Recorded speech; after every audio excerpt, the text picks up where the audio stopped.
Game time.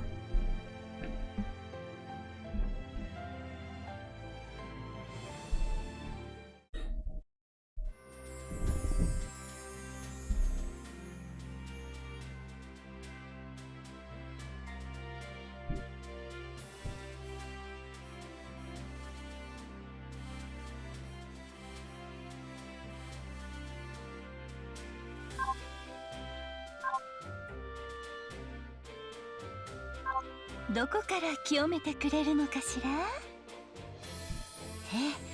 どこからでも構わないわ。指揮官のこと甘やかしてあげるんだから。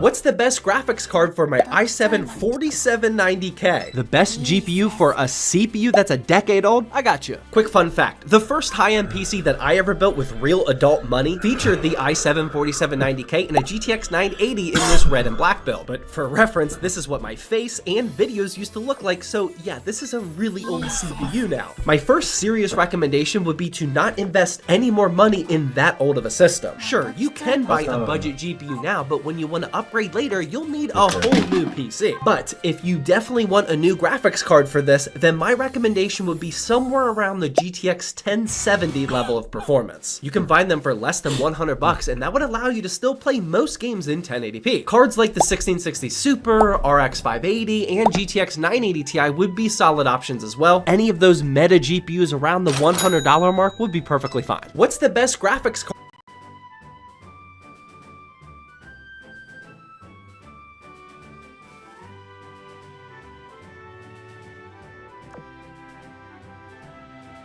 I went from a GTX 680 to an RTX 4080. Thanks, but I'm sticking to upgrade once every decade. Upgrade once a decade? Yeah. Oh my god, we gotta run the numbers on this one. The 680 came out 12 years ago back in 2012 and 2012! MSRP was $500. Imagine an 80 card from Nvidia costing $500. Those were crazy times. The 4080 came out 10 years later in 2022 and MSRP was $1,200. ZWorms actually tested the GTX 680 just 10 months ago, and here's some of the results. About 35 FPS in Cyberpunk with 720p low settings, Warzone wouldn't even run because of a DirectX error, and Spider-Man got around 30 to 40 FPS in 720p with very low settings. But now, let's see what that upgrade to the 4080 would look like. And Cyberpunk is getting 80 FPS in 4K. Warzone's actually playable at 150 FPS in 4K Ultra, and Spider-Man is super smooth at about 4K very high settings. That might just be the single biggest jump in a graphics card that I've ever seen before. I really hope he bought a new monitor though. I went from a GTX 680 to an RTX 4080. Thanks, but I'm sticking to upgrade once every decade. Oh my god, we gotta run the numbers on this one. The 680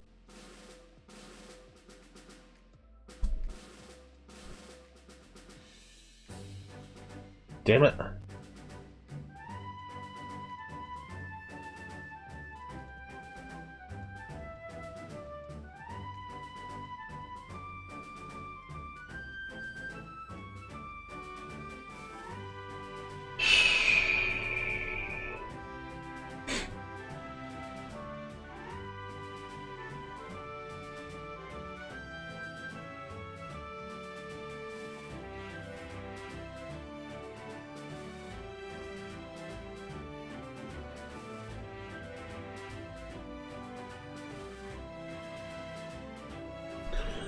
Oh, jeez.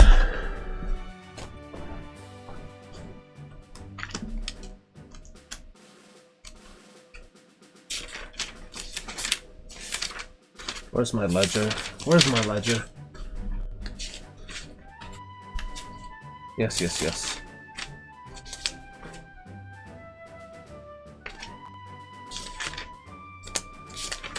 The world of flagship graphics cards is constantly changing. But it looks like we're finally at the point where some really quite powerful and quite modern stuff is now flying under the radar, so much so that they're now more or less worthless. Now this right here is my GTX 780 from Nvidia that I grabbed off CEX for just £12 a little while ago, which seemed like a miraculously cheap deal, which is why I went for it, as this territory I thought was purely reserved for cards like the GTX 480 and older units. But nope, with those cards now becoming classics in the world of computing, we're finally at the point where Kepler-based flagship cards are now worth nothing. Even in the world of eBay, they really aren't selling for all too much. It's anywhere between £10 to £30 depending on if anyone bothers to bid for them. But with a card this complex and this powerful, when you spend so little on one, does it actually work when you buy it? Well, after longer than I care to admit trying to actually plug this thing in, because it's so large that trying to stretch the power connectors into place could be its own montage in itself. Trust me, it's ridiculous how long I spent just trying to plug it in.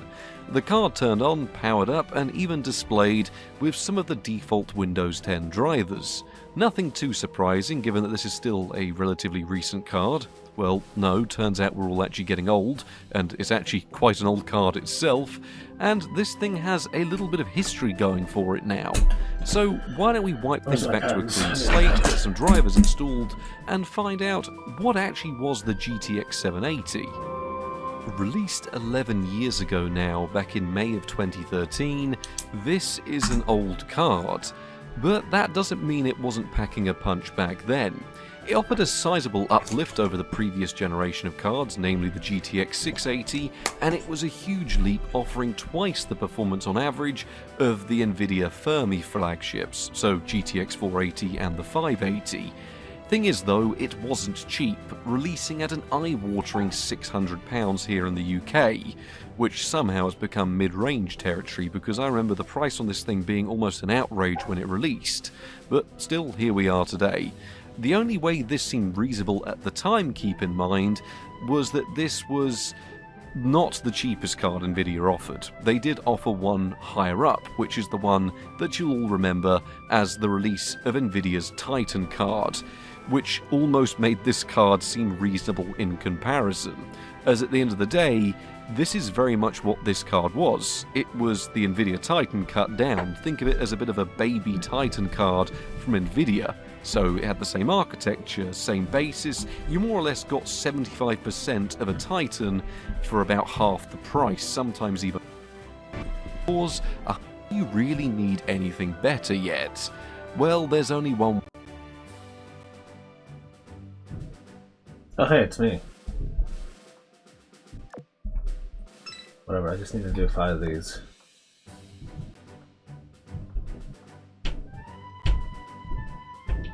Chiba reviews.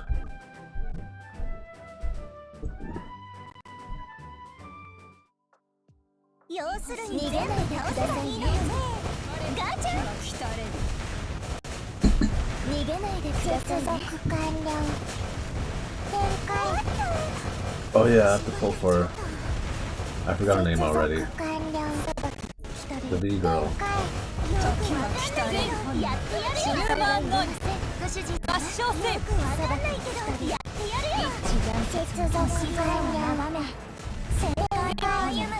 Hey, terrible PC setups. Nice.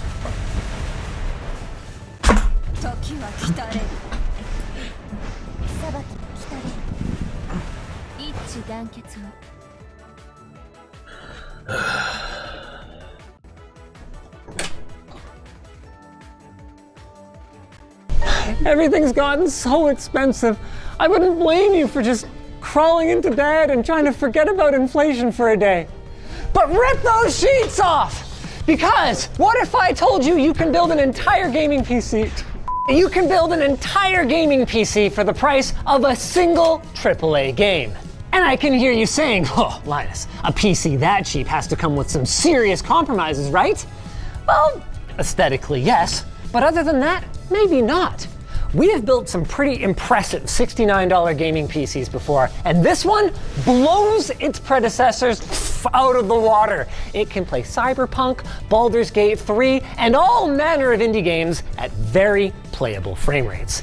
And what's even better is that by the end of this video, we're gonna equip you with the tech tips that you need to build a machine like this for yourself. But wait, hold on. I gotta respond to this message from our marketplace seller. Oh, they wanna know our price for our sponsor. Oh! Every year, thousands of wrists suffer from wrist pain, except for this one, who's been using the Carpio 2.0 LTT edition from our sponsor, Delta Hub. Its ergonomic design perfectly cradles your wrist. Smooth. Take care of your wrist.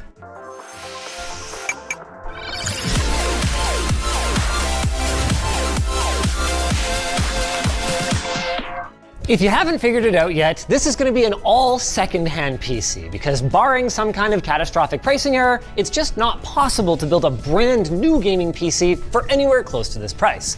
At least, not one that you'd want to game on. That doesn't mean it's not worth the effort, it just means you will have to put in a little effort. See, building a PC for this cheap is a little different than a regular build. You're gonna have to be flexible on your parts. You might not get exactly your preferred brand, for example. The next thing is that the best deals are usually on bundles of components rather than individual ones. So if you have your heart set on a particular CPU, for instance, you might have to do a little bit of wheeling and dealing to get your hands on it. With that in mind, it's not as hard as you would think. All you've got to do is educate yourself on what's possible by watching the rest of this video, then set multiple search term notifications on your favorite secondary market, and then you play the waiting game. We're going to showcase what we ended up buying, but what we're really trying to teach you is how to fish instead of just handing you a monkey face prickle bag. The first thing you're going to want to reel in is an old pre-built PC or workstation. Finding a good one of those is going to cover a lot of your parts needs. But what specifically do you need to target? Let's start with the non-negotiables. If you want to play modern-ish games, you're going to need a 4-core CPU and 8 gigs of RAM. Luckily, finding an older pre-built or workstation with those specs isn't nearly as hard as it used to be. 4 cores has been pretty much standard, even at the lower end, for over a decade. With that said, a nice to have is to try to get the most modern chip you can find, since it's a pretty sure thing that a newer CPU will outperform its older equivalent. And the newer the processor you find, the newer the platform it'll be sitting in, so the more likely it is that you'll have some kind of attractive upgrade path. If you're looking for a starting point, Tom's Hardware, by the way, has a great tier list for legacy CPUs, and we're gonna have that linked down below. We landed on this beauty of an HP Office PC with an Intel Core i5-2500S for $17.50 US. Let's take a look at some of the other parts inside. Let's see here, we've got 8 gigs of DDR3 1600 megatransfer per second memory. We've got a 500 gig hard drive in there, CD DVD drive, and hey look, okay, cooler's not that exciting, but it's got one. It's $17. What it doesn't have is any space for upgrades. How are we supposed to fit our extra stuff in here? That's the fun part. You won't. Okay, so there are a few problems with using a pre-built or a workstation. One is that a lot of them tend to be small form factor systems, like this one, that might not have space for the parts that you want to upgrade them to. But that's a problem for about 3 minutes from now. Number 2 is that compatibility can be a big problem. That's going to raise its ugly head in about 1 minute. And finally, these systems are not designed for gaming, so the dinky little power supplies that they ship with often reflect that. To be clear, when I say dinky, I don't even necessarily mean that they're that much smaller than a standard power supply. I mean that they aren't rated for enough capacity to power a GPU. This one is just 240 watts. Now you could bypass these hassles by paying a little bit extra for someone's old custom computer that will provide a more flexible upgrade platform. And if you're a beginner PC builder, that is a very valid route. But we have found that generally the best priced performance is going to be in old mass market machines like this one. And besides, we're making a video, and us playing on hard mode means that you guys get extra entertainment. Decidedly not entertaining is the amount of time I spent failing to solve problem number 3. Finding a pre-built that includes a power supply with the necessary 8-pin PCIe connector that you need for most GPUs. Ours did not come with one, which means that we had to spend $10 whole buying this very old 400 watt Seasonic. Let's install it. Our new standard power supply has a regular 24 pin connector, but our HP motherboard wants 3 proprietary ones. Luckily, we don't need to get rid of the old power supply. It can stay here and power everything but the GPU, which will get juice from our new Seasonic. One paperclip jumper wire later and blammo, you got like 650 watts of juice, yo! Complete with this super slick mounting system I'm calling Gravity. Okay, we're not gonna install the power supply right now because installation is as simple as plugging in one connector, but it's a good time to warn you that it's not ideal to go all 2 PSUs in one PC, as you may have instability and reliability issues. The best route, long term, would be to buy an adapter cable that's available for common Dell and HP workstations that adapts 24 pin to whatever they're using. But that costs extra money and we can't afford the extra $5 to $10 if we're gonna hit our budget. So how do you plan on fitting that GPU? Oh, I'm so glad you asked. I have 2 options. One's janky but costs $5, and the other one's really janky, but it's free. Which one do you think we should do? Well, that was easy. What do you think about side panel? Because we're gonna have to deal with this handle, I think, if we want to, oh, maybe not. There might be enough clearance. Fine. So we'll just cut a hole.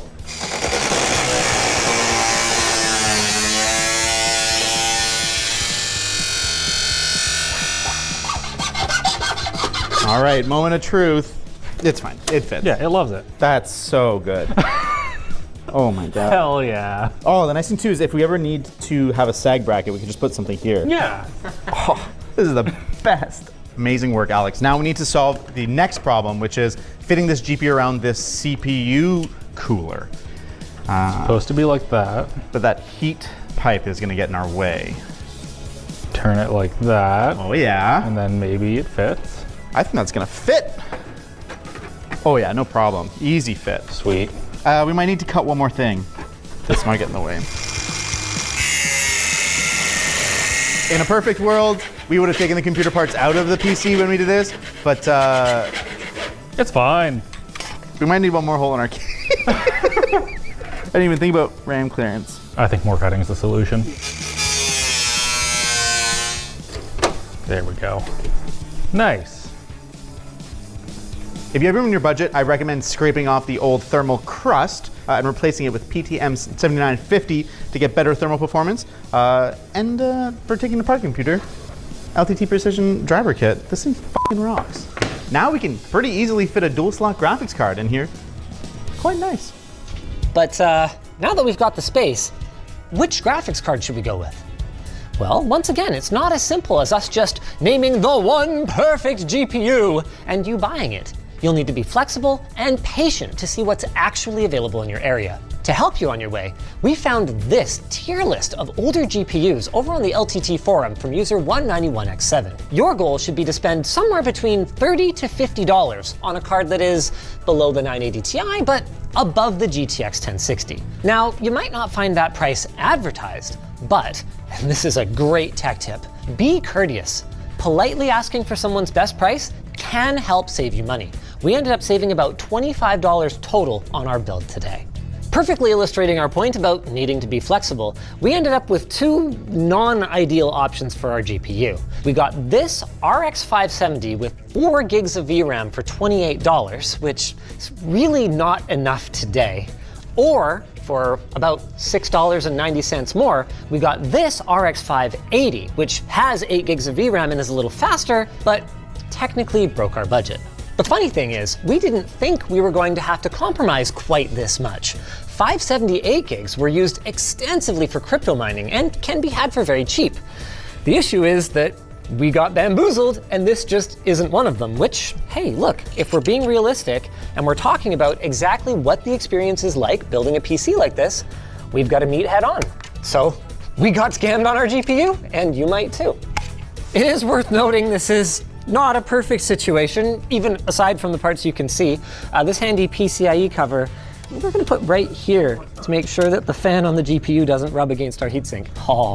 Oh, that's perfect. Clearance, baby. Oh, she's sick. The last thing we're gonna need, with whatever money we have left, is a cheap SSD. Spinning Rust just isn't gonna cut it anymore. Now, some of you are probably gonna be surprised to see us using an SSD like this one. SATA SSDs are both slower and more expensive than M.2 drives these days. The issue is that our motherboard doesn't have an M.2 slot, so we settled on our Patriot P210 for $14. We're gonna use that as a boot drive, and then we're going to reuse the 500 gig hard drive that came with our workstation for bulk storage.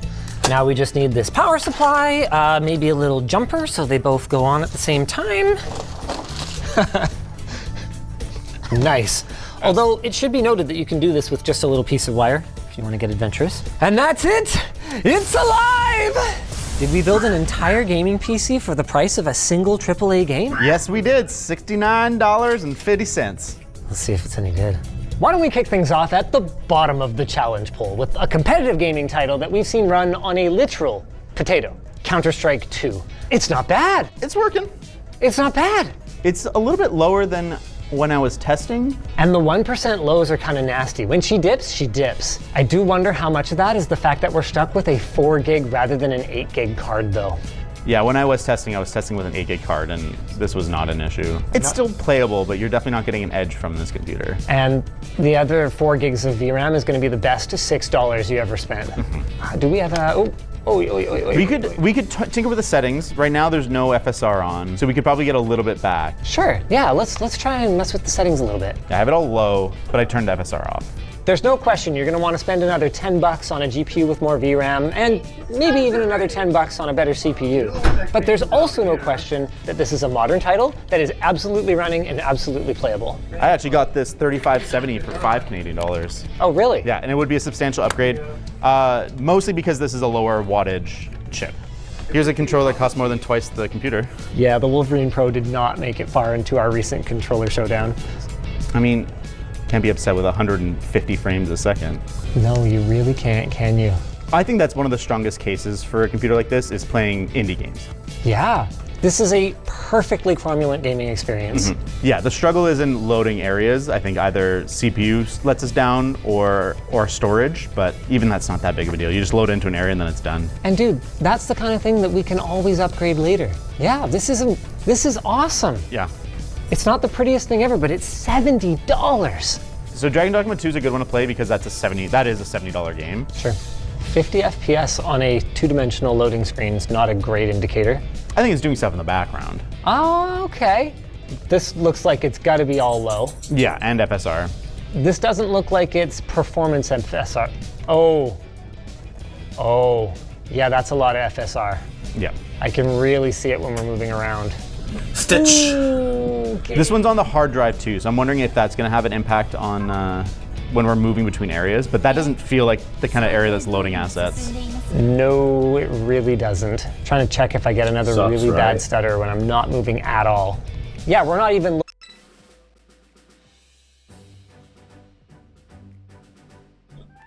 4 years ago, yes. What did I mean by this?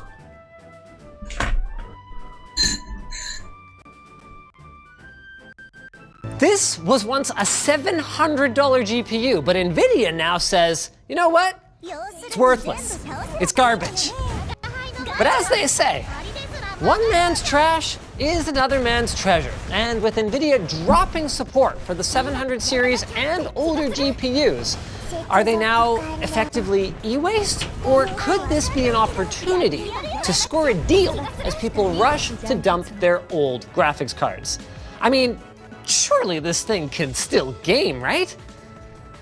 The answer may surprise you, though not as much as my segue to our sponsor will surprise you. Ridge Wallet has redefined the traditional wallet with its compact frame and RFID blocker-based cards. So that's most of their 600 series and 700 series cards, all the way from the GT630 up to the Titan Black. So that doesn't mean that these cards suddenly can't run video games, though. Why don't we take a look at kind of a middle-of-the-road Kepler card like this GTX 760 WindForce. You can snag a card like this for as low as around $70 on eBay. And if you guys are thinking, I mean, who would still be running one of those? No one uses those anymore. Well, then you're being a bit of an elitist douche, because Steam's hardware survey shows that the 760 is still being used by 0.25% of users. That doesn't really sound like a lot until you consider that that only puts it a few slots lower than the RTX 3090. Also consider that Steam had 120 million active users as of last year, so even if only half of them agreed to the hardware survey, that's still 150,000 Steam users who are running GTX 760s. So one of the most compelling use cases for a budget GPU like this is to take your existing pre-built, throw a few bucks at a graphics card, and boom, turn it into a gaming rig. The only thing you're gonna have to consider is that this one uses an 8-pin and a 6-pin power connector, so that's a little more than the reference card's dual 6 pins, and it'll need about 170 watts of power, which means you might need a power supply upgrade if you were to install one of these in a pre-built, because they typically have very tight power budgets, not to mention tight cases. So make sure you've got enough space for this long ass shroud. So there's some challenges to overcome, but you gotta ask yourself, what are your other options? If you're looking to save a buck, you can get a last generation console like an Xbox One or a PlayStation 4, but those are still selling in the $200 to $250 range. So assuming you have some kind of computer already, this could be a fantastic option if you just want to game. Yeah, CSGO might be a 9-year-old game, but as of today, it is still the top played game on Steam, so it's hardly irrelevant. You can see, yeah, we're running at 1080p, but we've got this game maxed out in excess of 100 frames per second. And that's with our 5600X CPU handling all these bot simulations. This is not a real match. So we're just gonna turn everything down. There we go, now we're getting 250, 350 frames per second. Look at that, you can watch me die at 200 FPS. We've got everything cranked to low now, and it's flippin' flying here. Oh wow, it doesn't mean I can aim. Please die. How are you still alive? Whatever. There. What, really? Again! Of course, one game doesn't prove anything. So here's Rocket League running at 1080p. I mean, we're running at 200 FPS here, dog. They're not gonna get nothing, because they don't have 100 and... Oh shoot, I forgot to shift. Wow, that was really awkward. Okay then, esports games maxed out?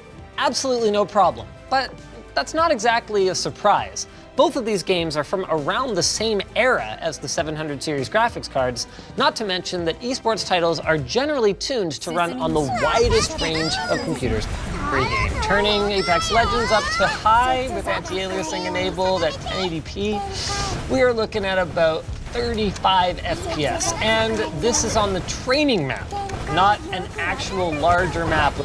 Caveman eyeballs work. It was a bit of a weird one. When we booted it up, now let's chuck on a 780 Ti and see how that goes. Now, you might think, it's a lot to spend on. There's definitely fewer jaggies, so that's an absolute benefit. Let's throw it at medium. There we go, not freaking bad. Running at the same detail settings as before, we are now at 90 FPS. And yeah, that is markedly smoother. As for Doom Eternal, it's a lot better than it was. I mean, this is 8 gigabytes of DDR5. It can run the game. You know, there's your 80, 90 FPS.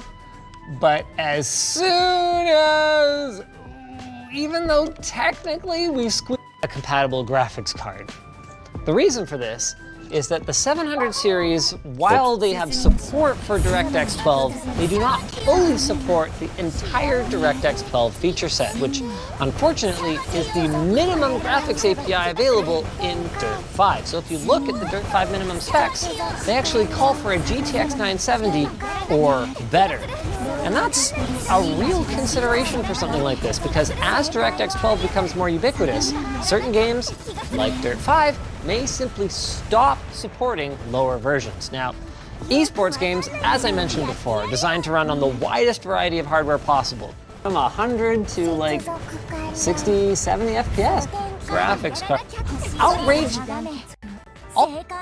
which the 700 series does support G-Sync, but does not support FreeSync, not to mention that While the 700 series also has NVENC, the 10 series has a more feature-rich NVENC encoder with support for H.265, better color, and higher resolution. So if you're just using your graphics card to encode a live stream, it probably won't make a difference. But if you're into editing your videos after the fact or creating HDR or high resolution content, that might matter to you.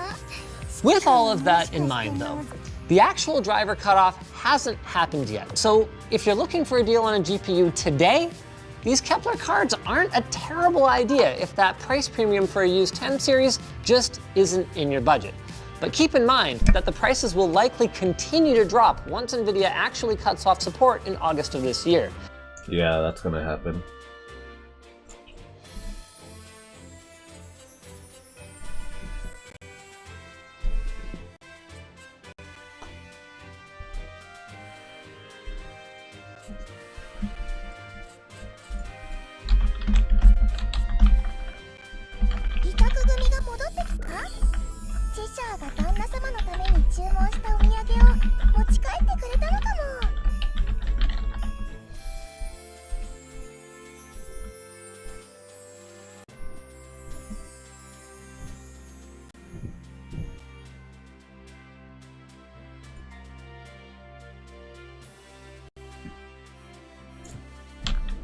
Cheshire!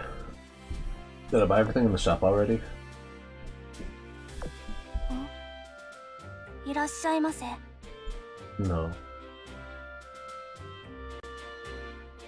Here, let's get our new character. Batan!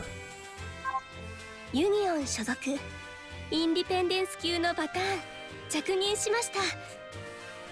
作戦参加メンバーをご検討のようでしたらよろしければ私のこともご一行ください。完璧とまではいかなくても任務の完遂ぐらいは問題ないはずです。 Yeah, no way. Chisato.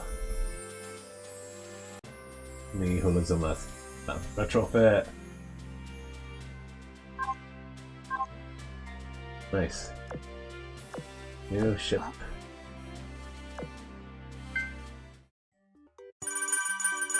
Let's get her in here. William D. Porter.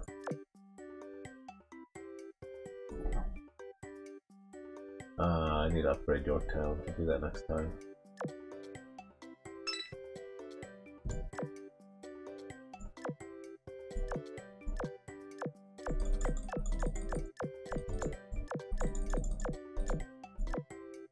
Yes, very nice.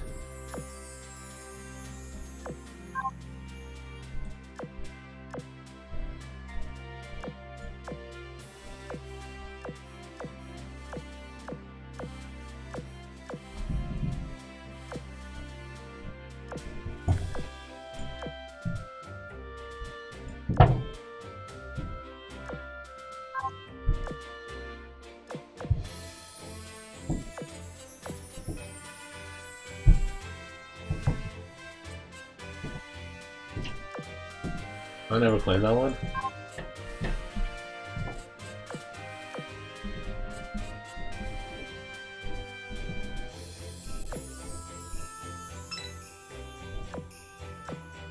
Compensation.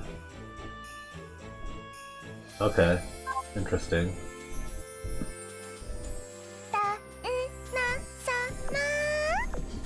何を考えてるかチェシャーには丸分かりだよ。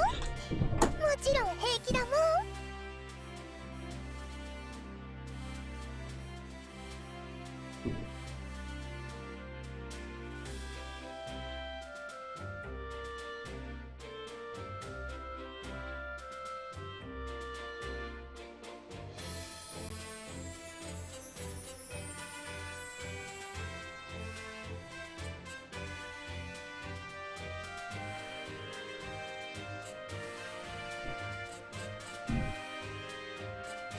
任務報酬をもらったら旦那様チェシャーと一緒に花火でも見に行く？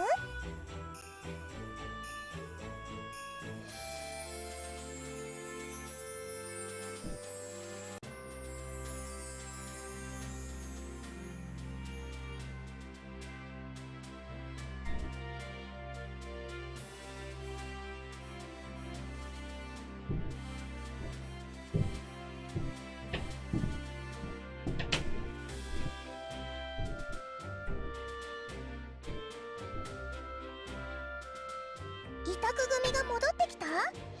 チェシャーが旦那様のために注文したお土産を持ち帰ってくれたのかも。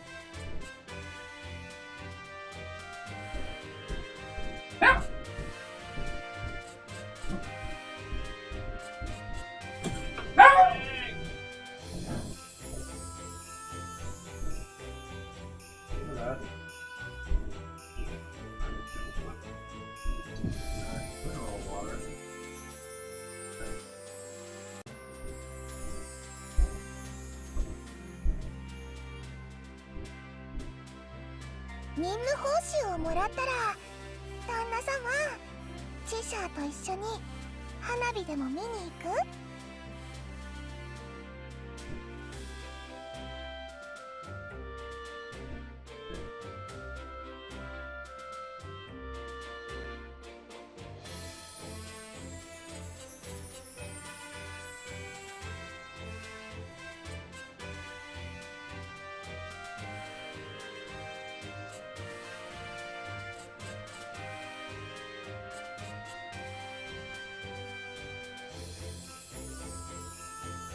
委託組が戻ってきた？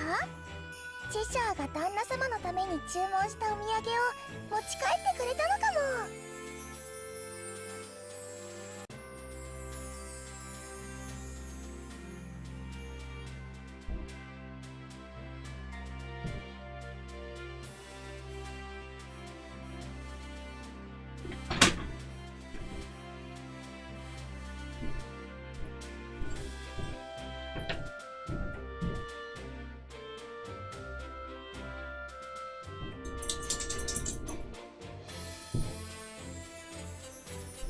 任務報酬をもらったら、旦那様、チェシャーと一緒に花火でも見に行く？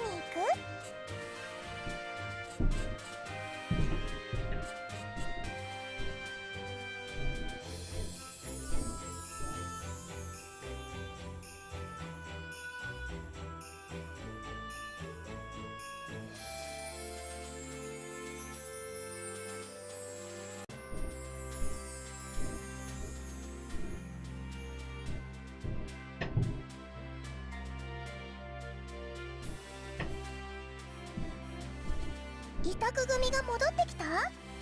チェシャーが旦那様のために注文したお土産を持ち帰ってくれたのかも。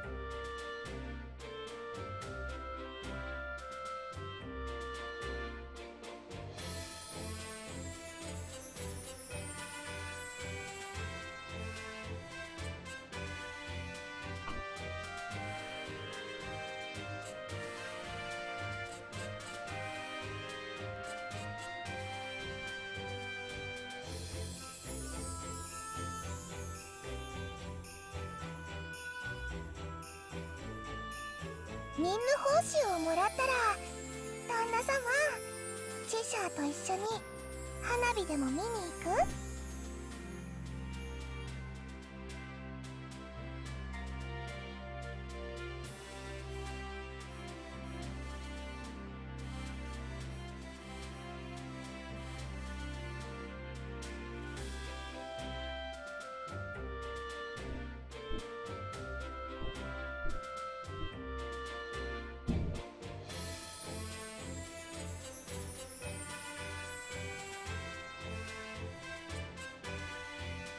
委託組が戻ってきた？チェシャーが旦那様のために注文したお土産を持ち帰ってくれたのかも。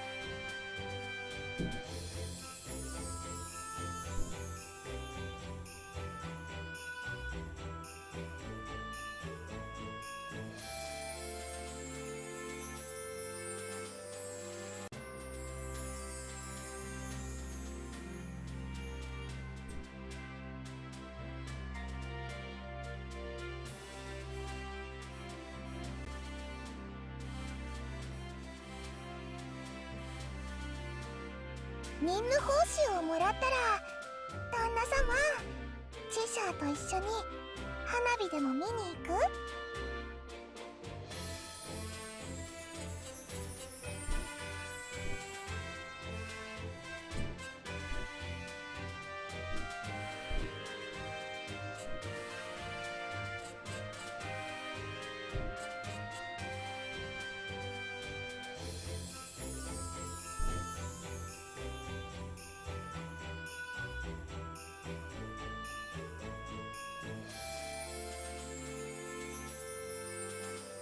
委託組が戻ってきた？チェシャーが旦那様のために注文したお土産を持ち帰ってくれたのかも。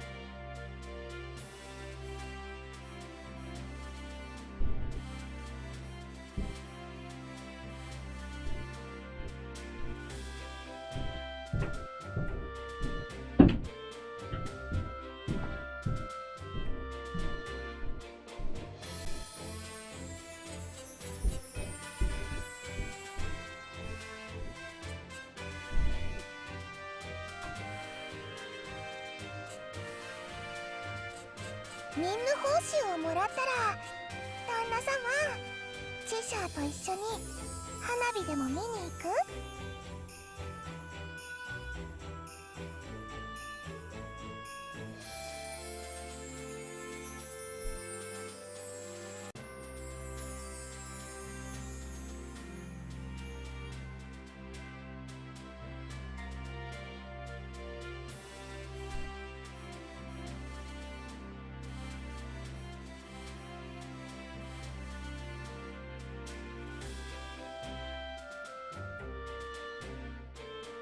委託組が戻ってきた？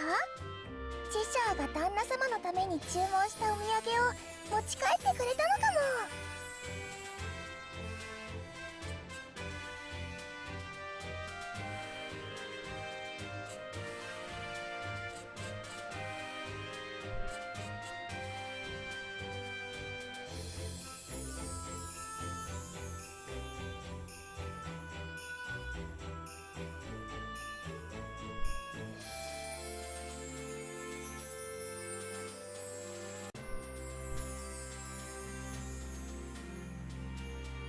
任務報酬をもらったら、旦那様、チェシャーと一緒に花火でも見に行く？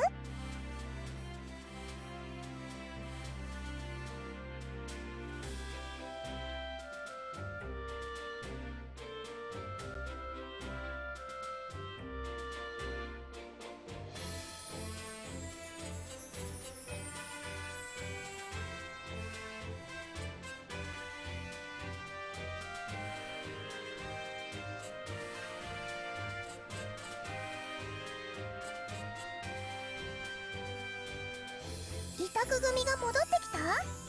チェシャーが旦那様のために注文したお土産を持ち帰ってくれたのかも。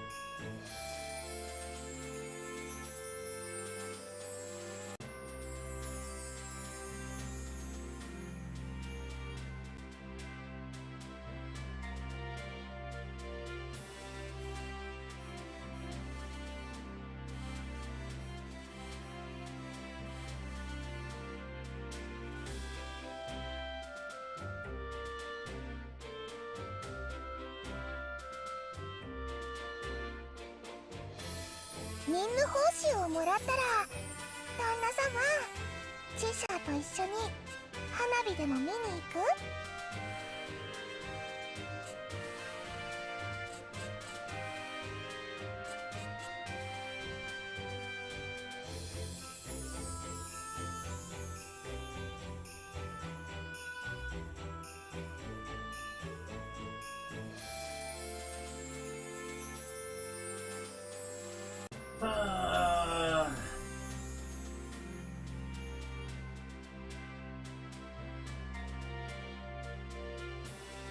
委託組が戻ってきた？チェシャーが旦那様のために注文したお土産を持ち帰ってくれたのかも。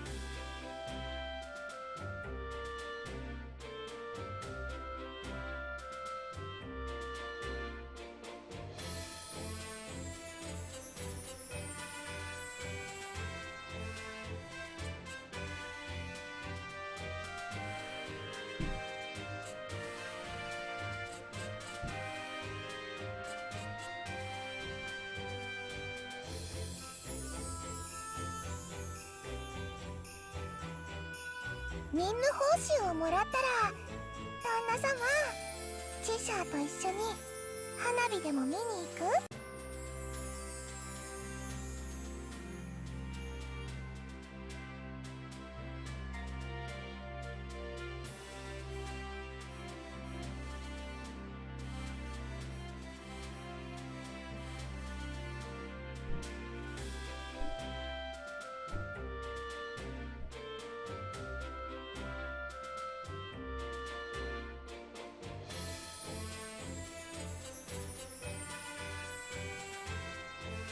委託組が戻ってきた？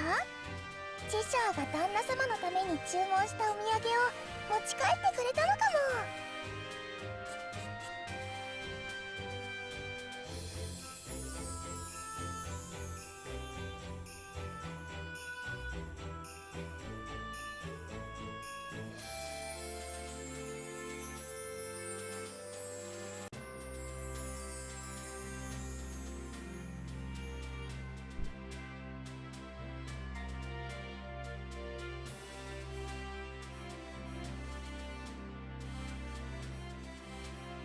任務報酬をもらったら、旦那様、チェシャーと一緒に花火でも見に行く？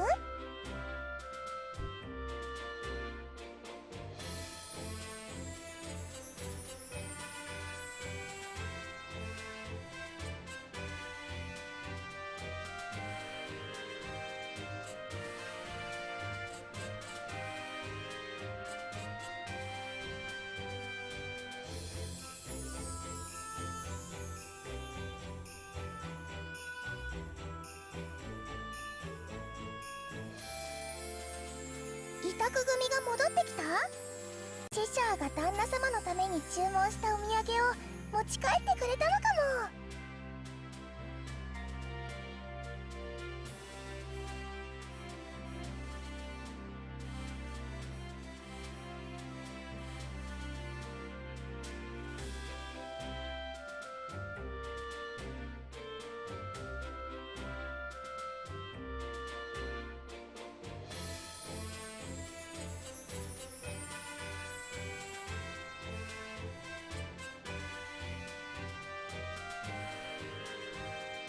任務報酬をもらったら、旦那様、チェシャーと一緒に花火でも見に行く？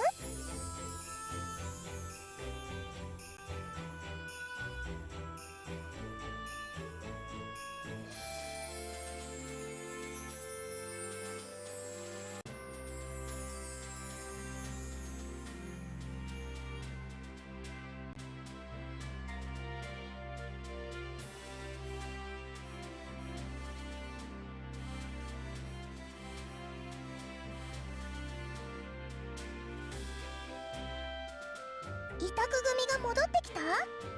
チェシャーが旦那様のために注文したお土産を持ち帰ってくれたのかも。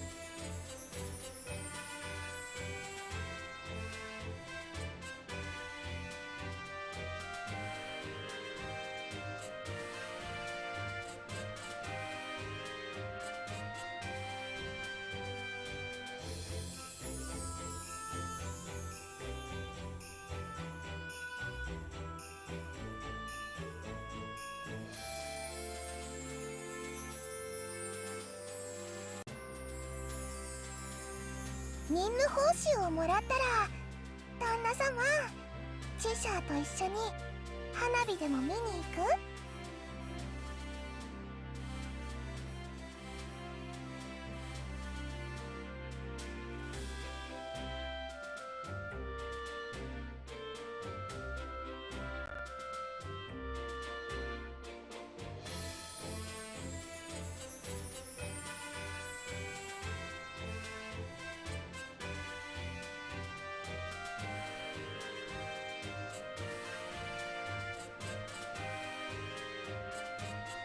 委託組が戻ってきた？チェシャーが旦那様のために注文したお土産を持ち帰ってくれたのかも。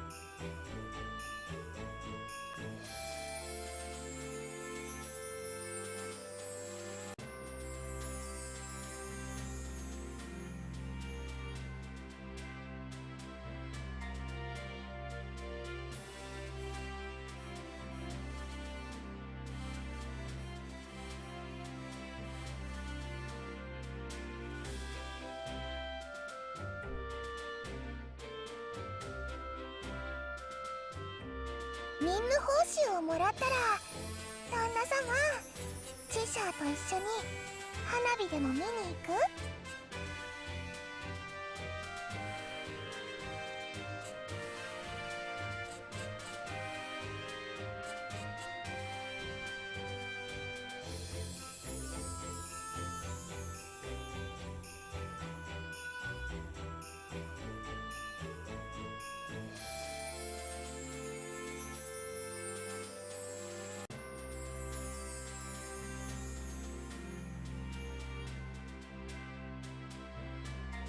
委託組が戻ってきた？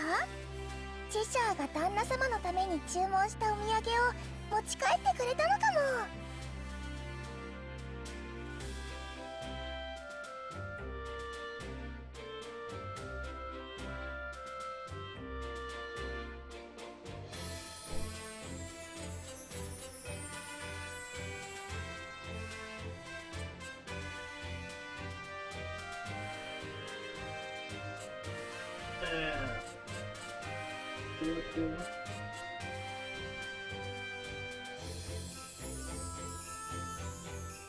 任務報酬をもらったら、旦那様、チェシャーと一緒に花火でも見に行く？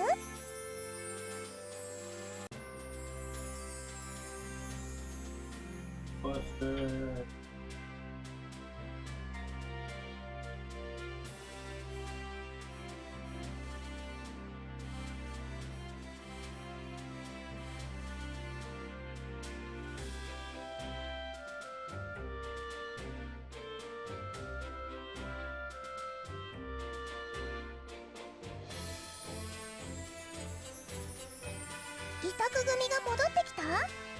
チェシャーが旦那様のために注文したお土産を持ち帰ってくれたのかも。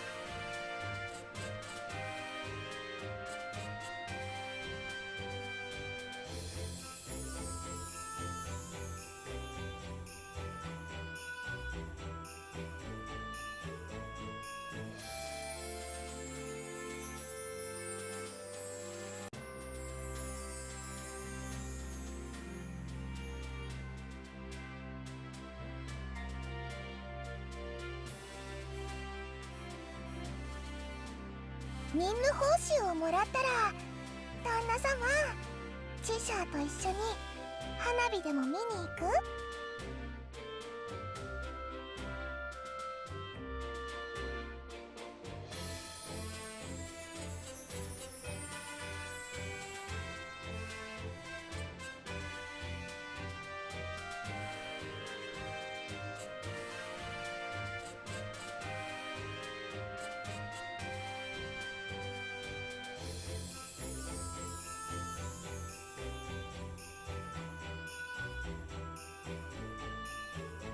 委託組が戻ってきた？チェシャーが旦那様のために注文したお土産を持ち帰ってくれたのかも。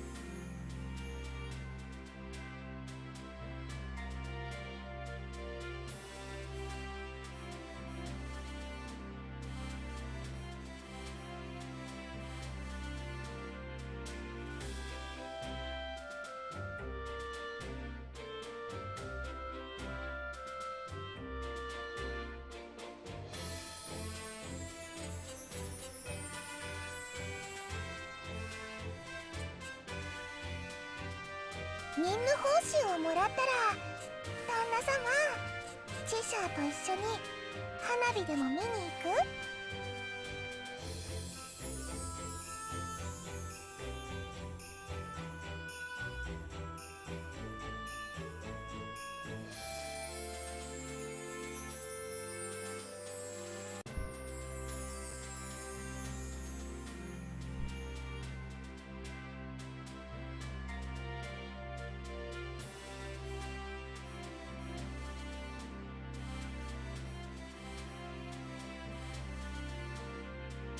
委託組が戻ってきた？チェシャーが旦那様のために注文したお土産を持ち帰ってくれたのかも。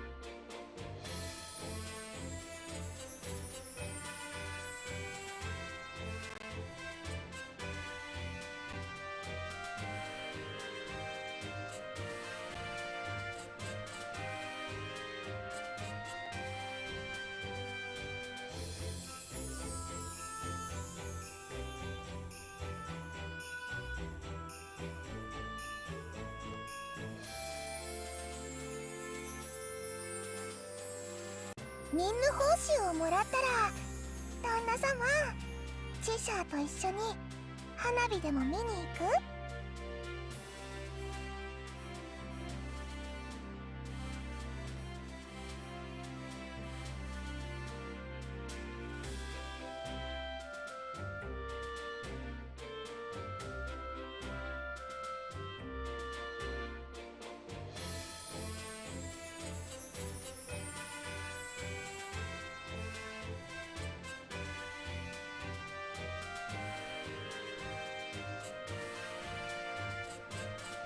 委託組が戻ってきた？チェシャーが旦那様のために注文したお土産を持ち帰ってくれたのかも。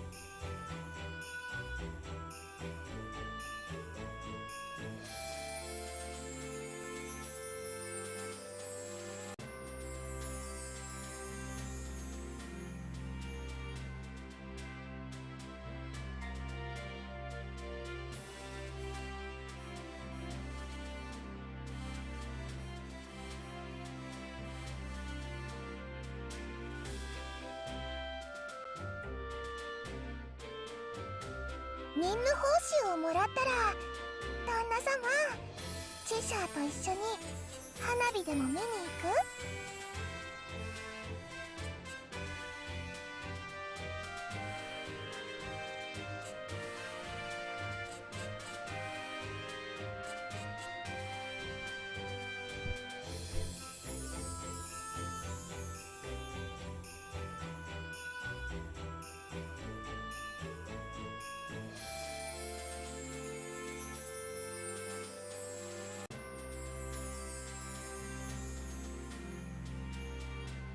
委託組が戻ってきた？チェシャーが旦那様のために注文したお土産を持ち帰ってくれたのかも。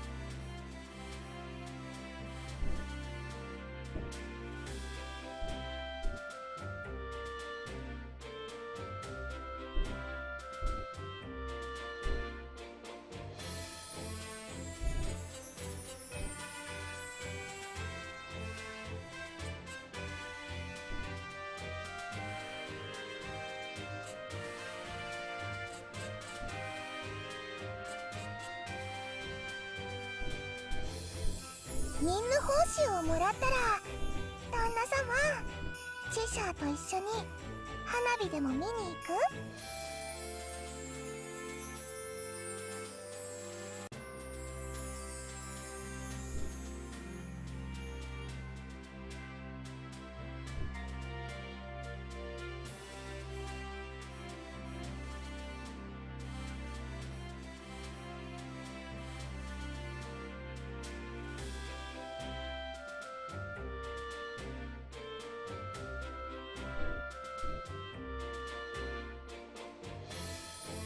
委託組が戻ってきた？チェシャーが旦那様のために注文したお土産を持ち帰ってくれたのかも。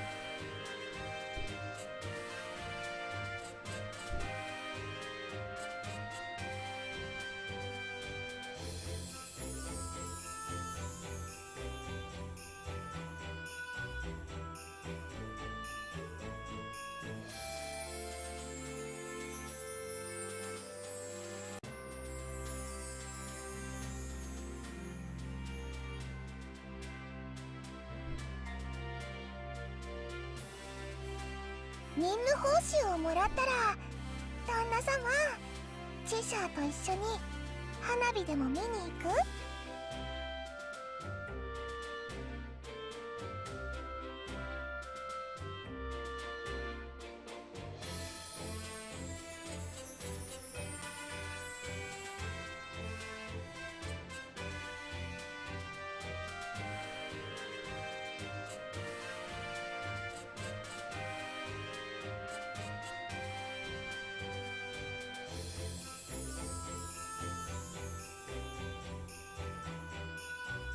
委託組が戻ってきた？チェシャーが旦那様のために注文したお土産を持ち帰ってくれたのかも。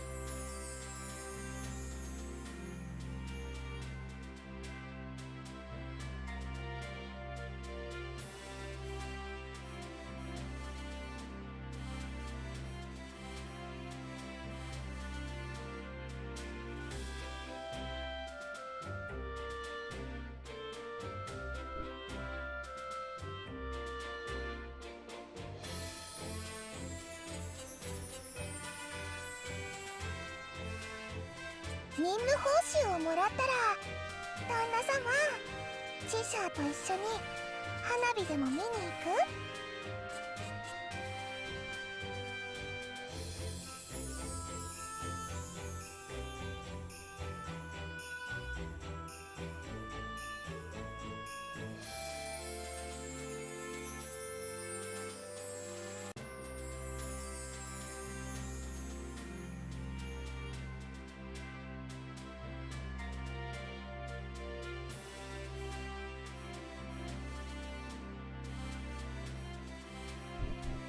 委託組が戻ってきた？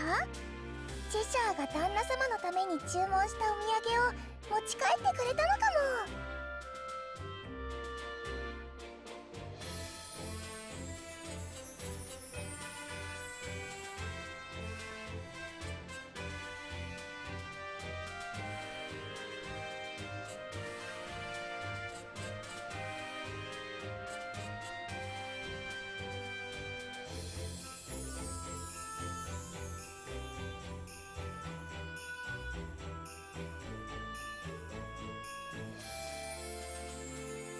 任務報酬をもらったら、旦那様、チェシャーと一緒に花火でも見に行く？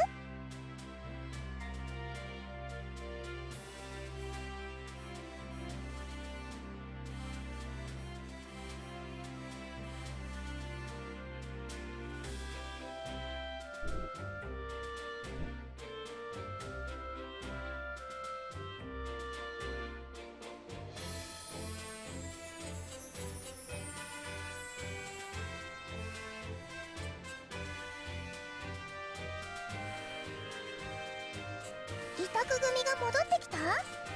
チェシャーが旦那様のために注文したお土産を持ち帰ってくれたのかも。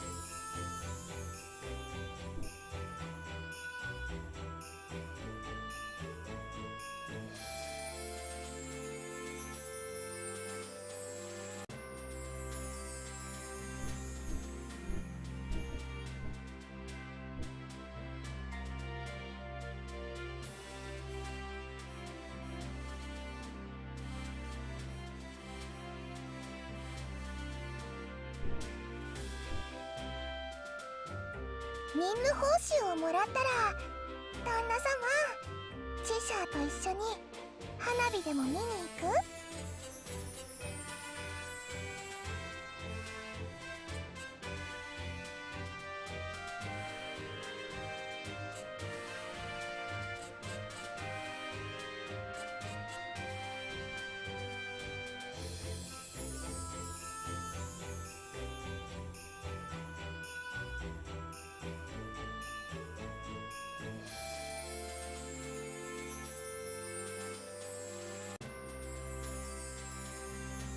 委託組が戻ってきた？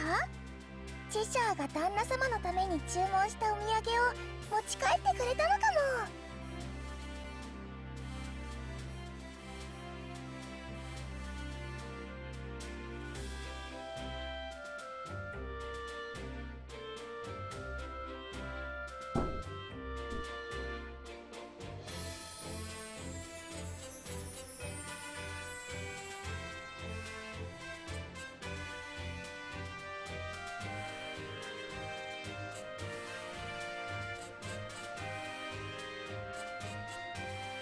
任務報酬をもらったら、旦那様、チェシャーと一緒に花火でも見に行く？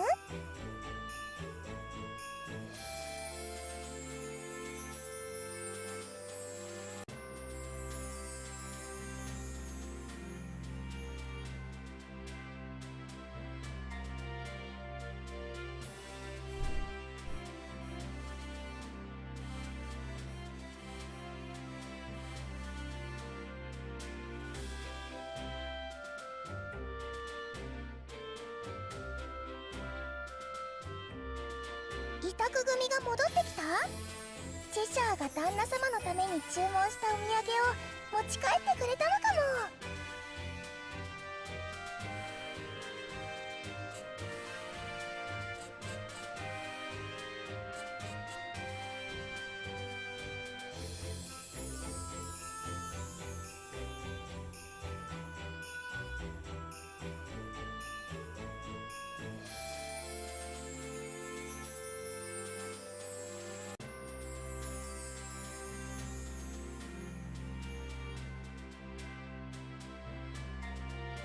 任務報酬をもらったら、旦那様、チェシャーと一緒に花火でも見に行く？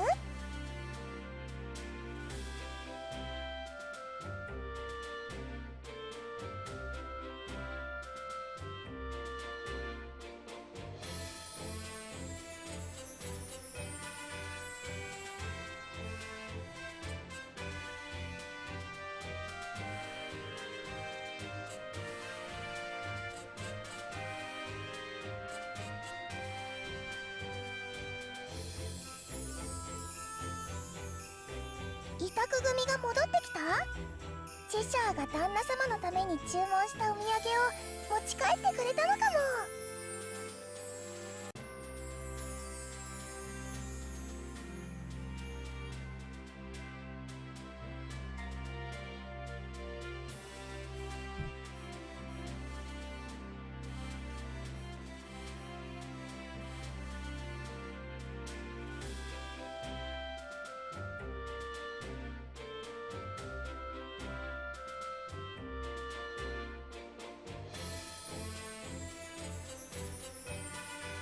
任務報酬をもらったら、旦那様、チェシャーと一緒に花火でも見に行く？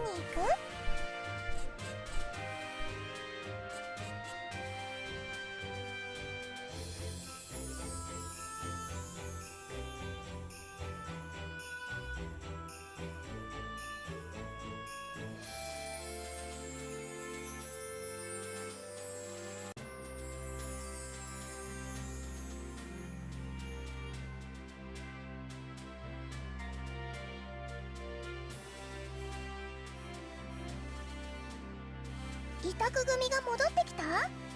チェシャーが旦那様のために注文したお土産を持ち帰ってくれたのかも。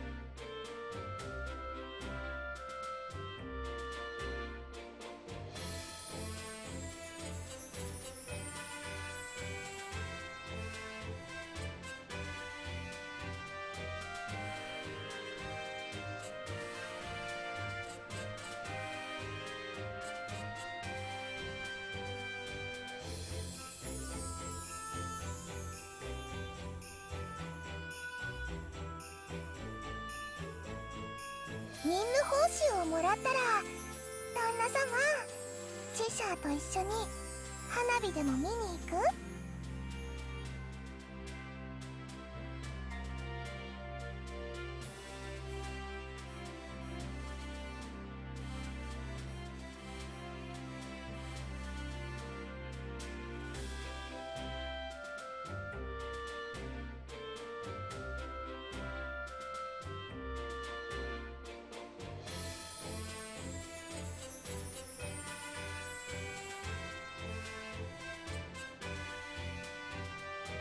委託組が戻ってきた？チェシャーが旦那様のために注文したお土産を持ち帰ってくれたのかも。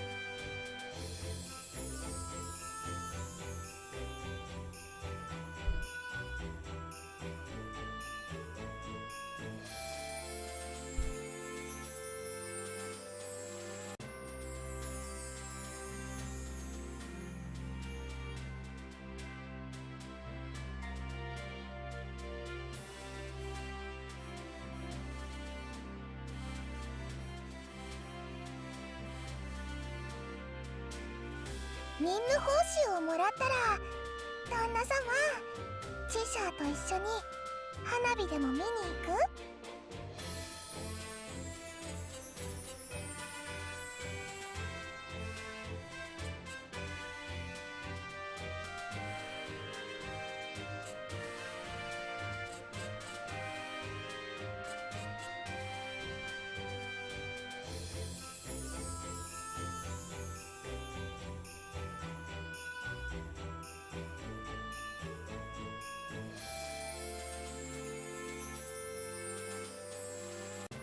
委託組が戻ってきた？チェシャーが旦那様のために注文したお土産を持ち帰ってくれたのかも。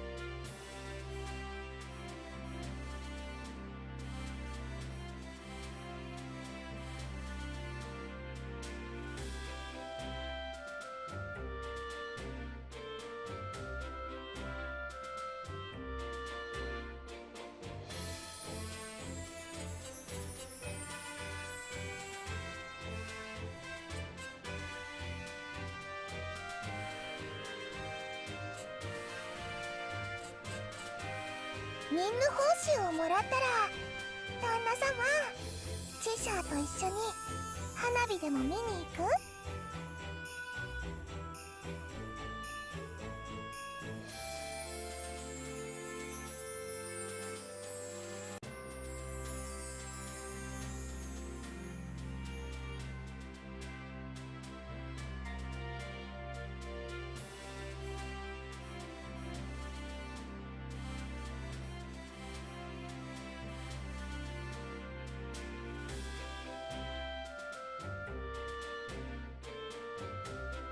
委託組が戻ってきた？チェシャーが旦那様のために注文したお土産を持ち帰ってくれたのかも。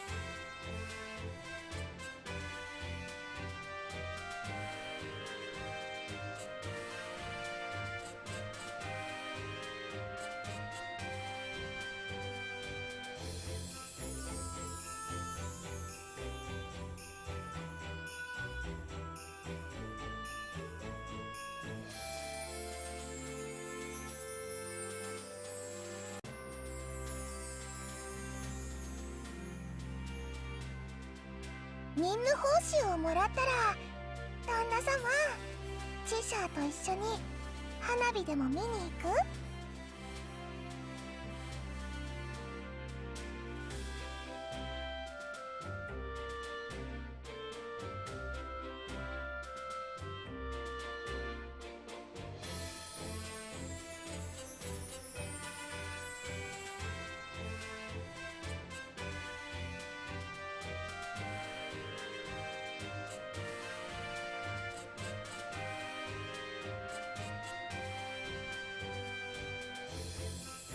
委託組が戻ってきた？チェシャーが旦那様のために注文したお土産を持ち帰ってくれたのかも。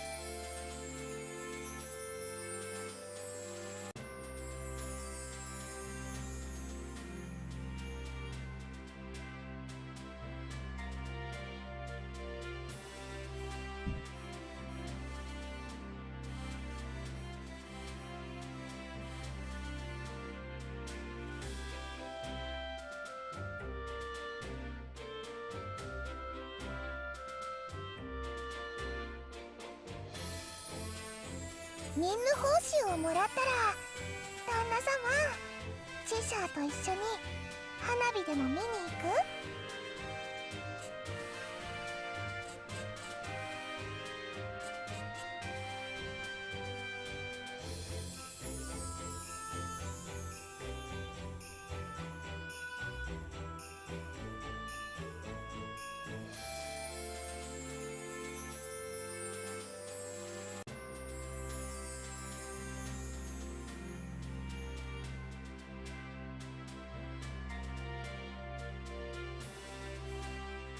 委託組が戻ってきた？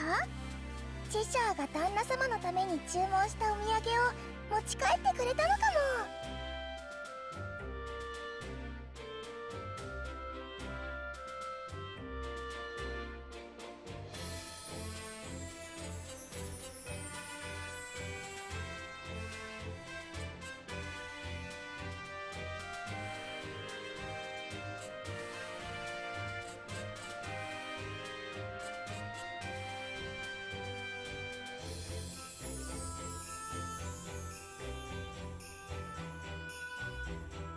任務報酬をもらったら、旦那様、チェシャーと一緒に花火でも見に行く？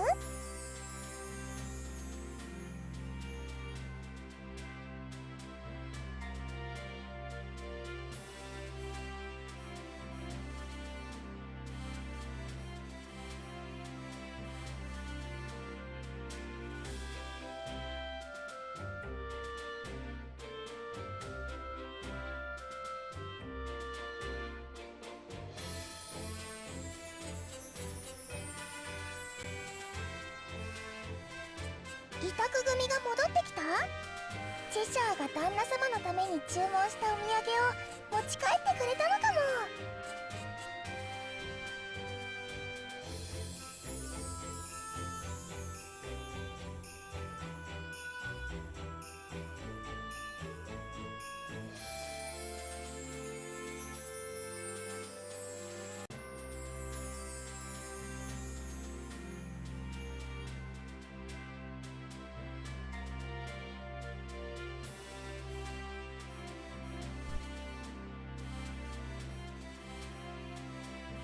任務報酬をもらったら、旦那様、チェシャーと一緒に花火でも見に行く？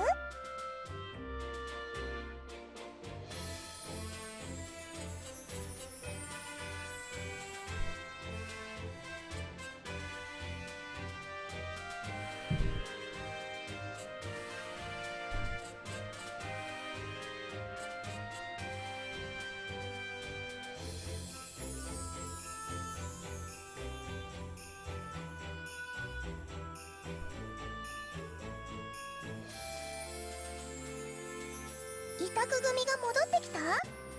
チェシャーが旦那様のために注文したお土産を持ち帰ってくれたのかも。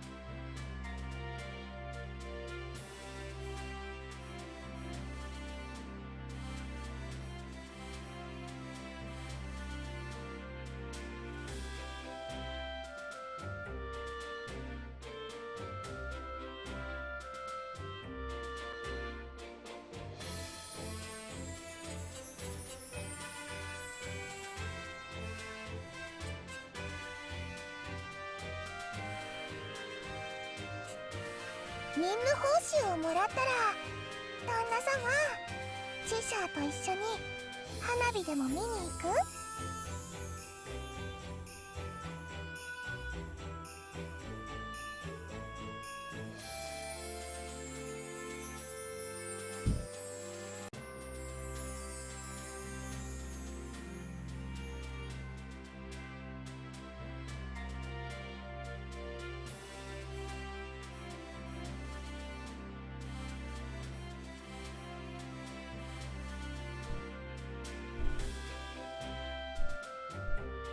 委託組が戻ってきた？チェシャーが旦那様のために注文したお土産を持ち帰ってくれたのかも。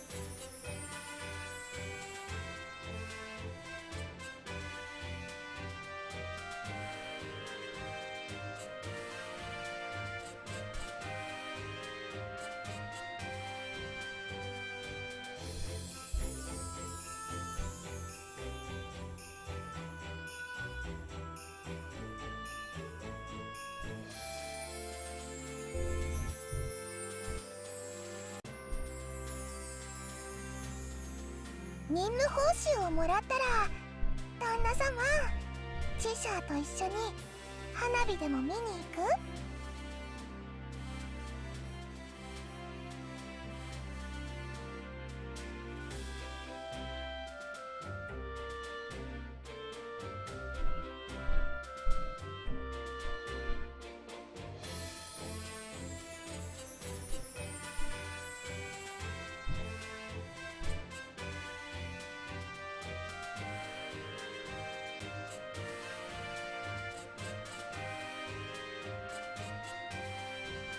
委託組が戻ってきた？チェシャーが旦那様のために注文したお土産を持ち帰ってくれたのかも。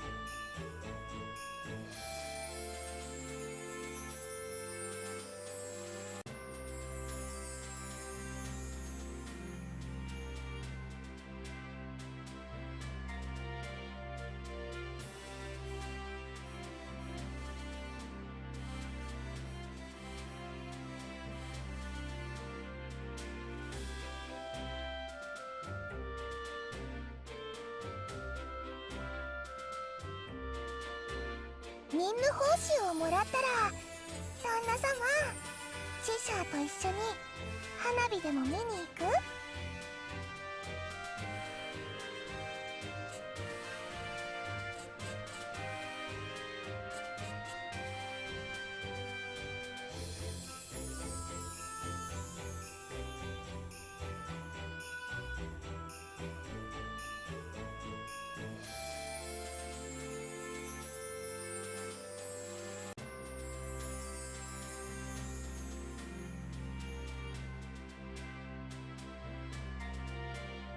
委託組が戻ってきた？チェシャーが旦那様のために注文したお土産を持ち帰ってくれたのかも。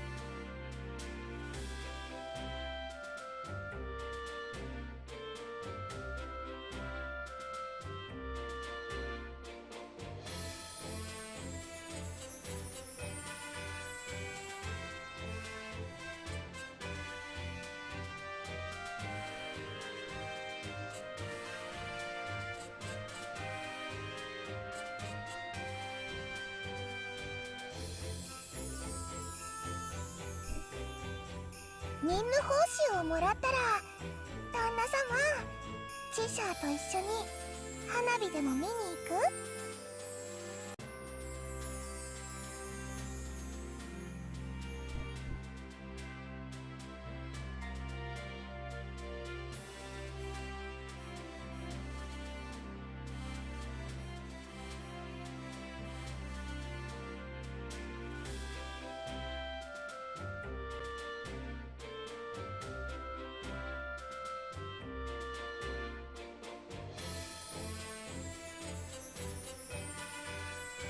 委託組が戻ってきた？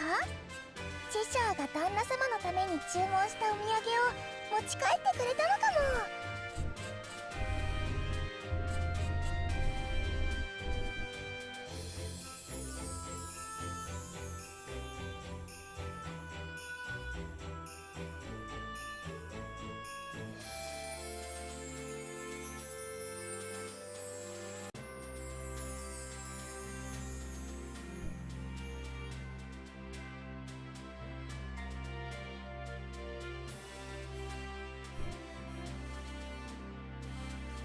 任務報酬をもらったら旦那様、チェシャーと一緒に花火でも見に行く？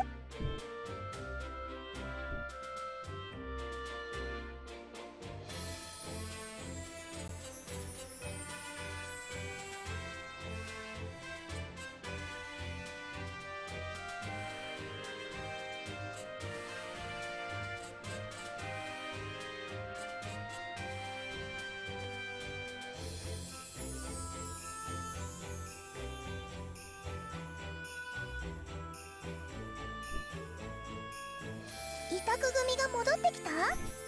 チェシャーが旦那様のために注文したお土産を持ち帰ってくれたのか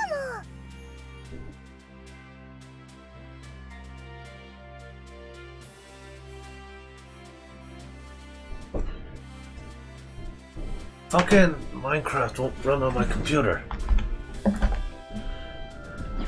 Windows ruined Minecraft.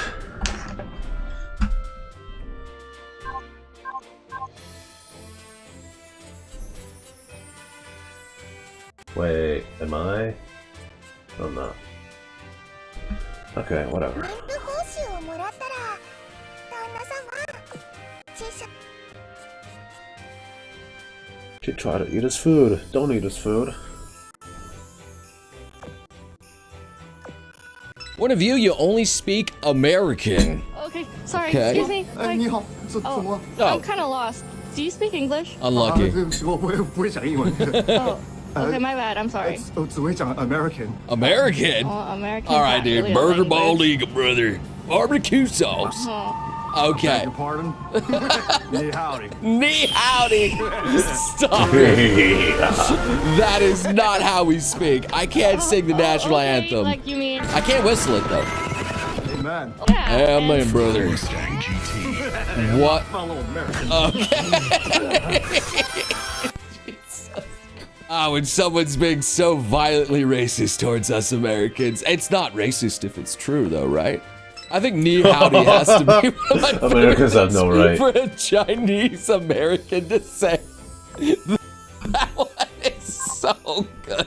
Anyway, what's cracking, guys? And welcome to some good old Lost Pause freaking Reddit out here. It's back, baby. You didn't think it was going anywhere. It's back, baby. We got all new admins. We're all good. Things are up and running again. So we're going to take you straight through it. Also, the Lost Pause Discord, which you guys can have some fun with, too. Have some fun. Also, if you want to send me some stuff, I do have a P.O. box. Feel free to send me some stuff. All right, go for it. Have some fun. I open up things at the end of these videos typically if I get a whole chunk of them. But for now, let's get straight to the memes. Babe, look at this. I can do this with my hand. That's terrifying. I don't really know what you can do with that. It's just like, nice. 1 hour later.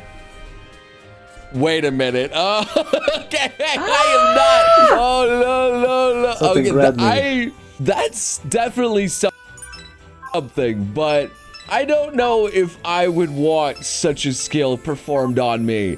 That seems dangerous. So we have a bunch of popsicles that say Happy Valentine's Day, but my man out here got the PP Tiny Pop.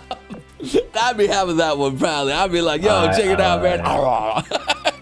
I got the best one in the bunch out here. I mean, yes with the heart actually goes pretty good too, I guess.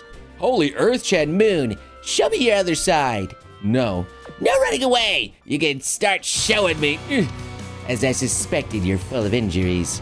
Moon, why do you put yourself at risk so much? Look at your size. It's to protect you. Dad, I also don't want you to get hurt. Oh, I love you. Oh, sorry, I love you. Oh, that's such a cute little thing because we are, if you didn't know, always facing the same side of the moon for the most part. Yeah, we really don't see the butt of it. We never see what's the hindquarters going on that moon. Himmel the hero and Friedrich finally getting married. And their kid being Konata from Lucky Star with the hair. Nice. And I guess okay. All right. I think that's a bit of a stretch for them to have that kind of a child. That's a child of a different era, too. Himmel the Healer used to watch Lucky Star. When you're scrolling through some fresh new memes, but dang, it's a nice fox. I gotta say, it's a nice fox. Put your finger here. All right, I'll put my finger there. What's going on?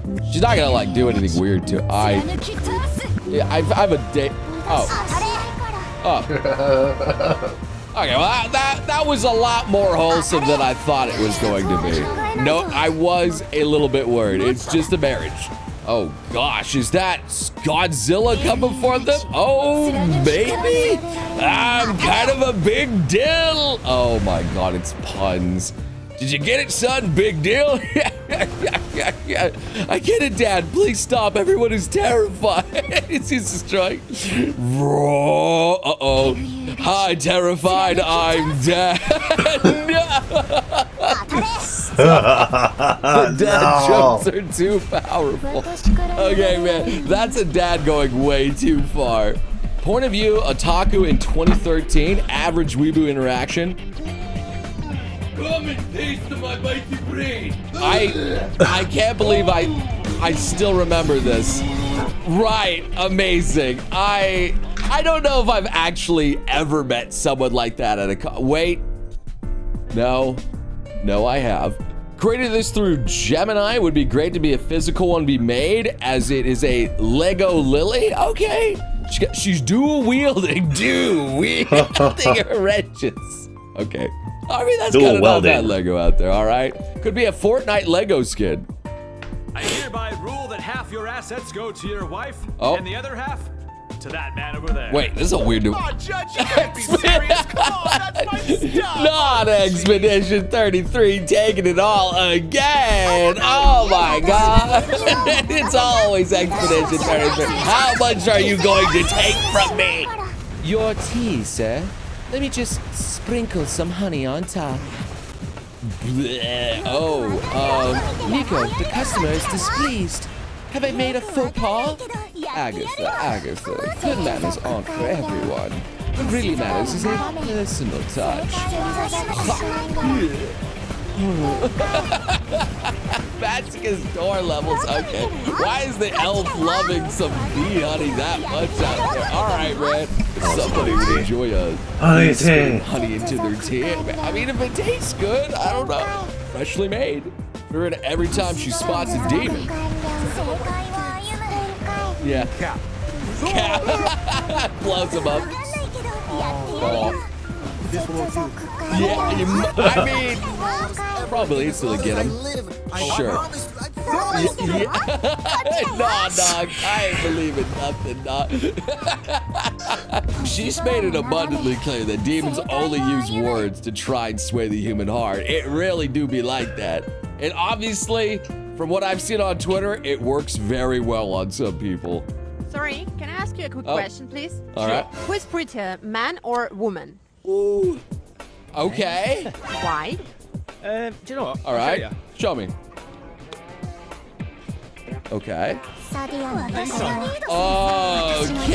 dude. I ain't gonna lie, that's kind of smart, you know? You wear a lot of stuff on your face, you wash it off, and we'll find out just how pretty you are. Although I will admit, there's definitely a higher cap for women to be pretty than for men. Someone did a little bit of photoshopping of me out here, okay? Into me pirate when my finger was destroyed. I mean, it's mostly better now. I don't know if you can zoom in on that. could just see like a little bit of a scritch shot there. I am no longer a pirate. It got better in time. All right, my man out here about to eat a jelly-filled donut. And she going in for the swipe, but nope. And, she got mouthful of a different donut. she may have missed, but she hit something maybe better. At least for him. Look how good I turned out, and okay, look, no. No.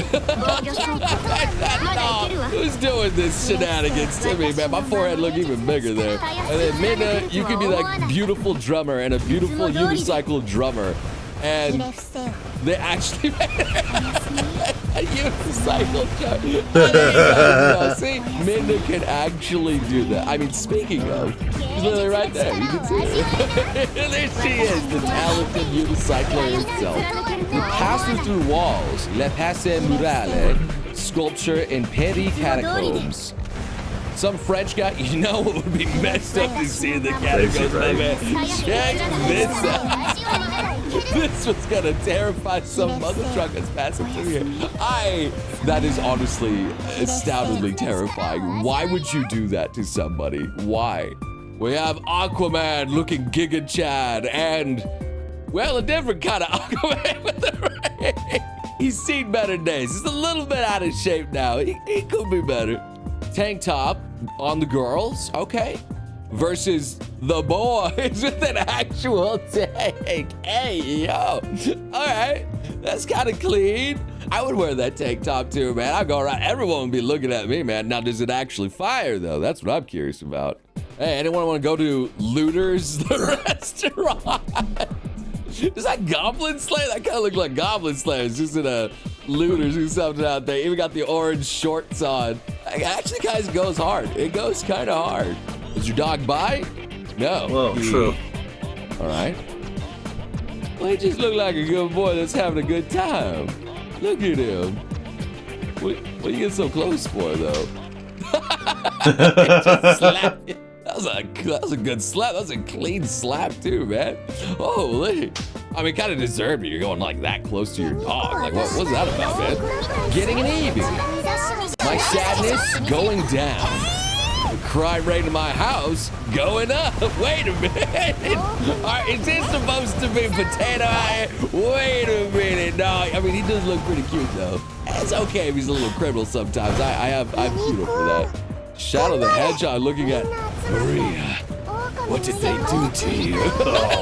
They turned you into a refreshing beverage. Oh boy, but I wish you were Coke Zero. It tastes way better. Okay, some people are saying that's blasphemy right now in the chat. Okay guys, it's that time to guess the Lily cosplay once more. And here we have a very fancy looking Lily out there with I'm impressed by the outfit. Oh, is all I can say. Very seductive. I'm okay with that nice girl.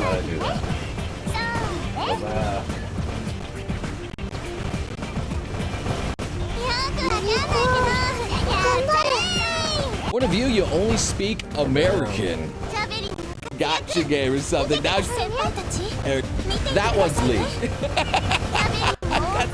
That's the Fox girl. I have a figure of that one. That's Tamano. That's one of them. Or Fate. Yeah, Tamamo from Fate. Okay.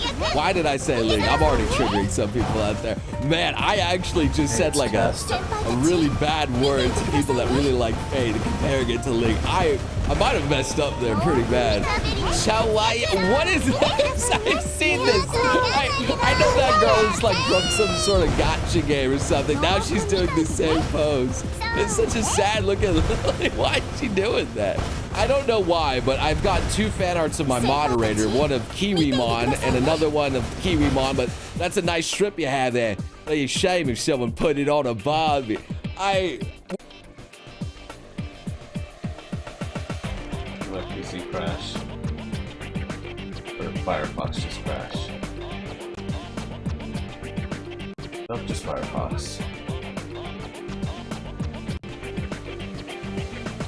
We gotta make fun of the mod somehow. That one's for you, subject. Now we have Potato drinking vodka and having my credit card out here. What on earth is this? Do cows drink milk? Wait, meanwhile, the baby cow just grass and what the heck?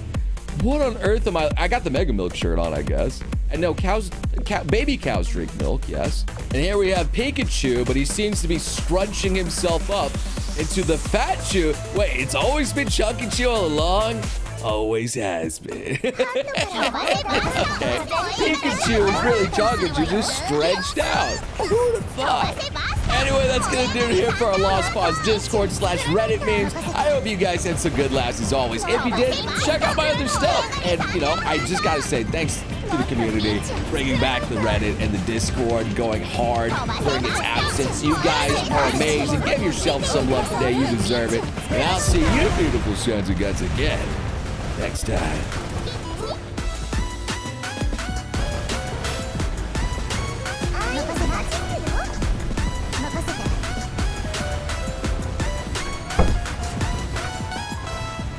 Winner! Did you win? Are you winning?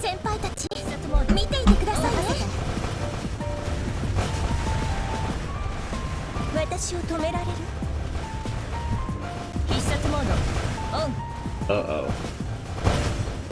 I kind of want to see this. The SWAT. The swatting.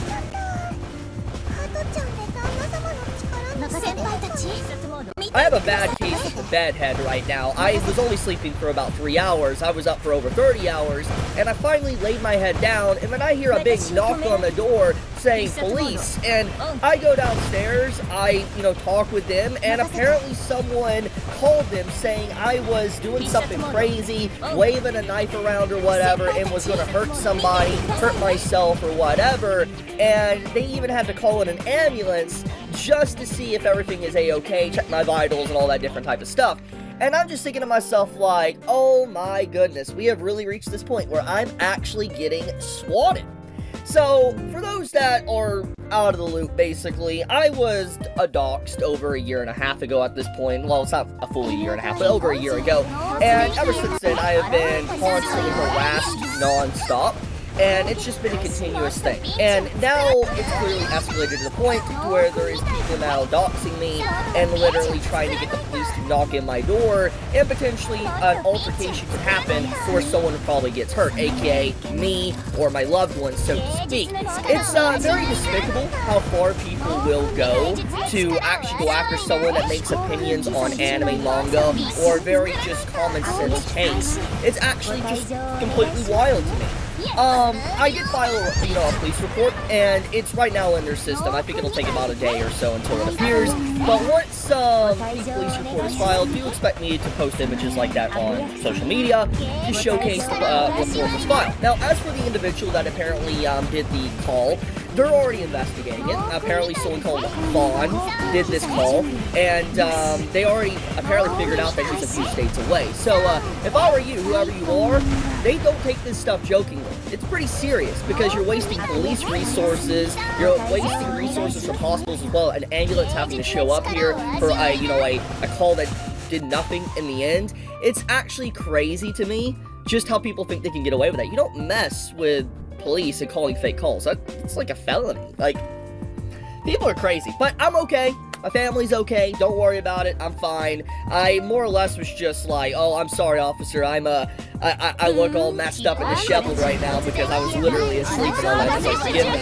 But yeah. So I got swatted. I guess in a way I can say I made it.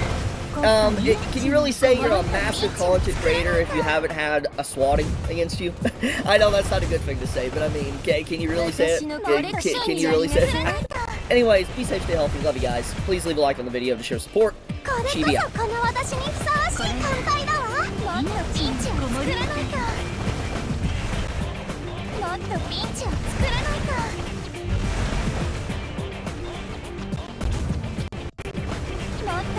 This is the $69 game PC, and it's great, except for one small problem.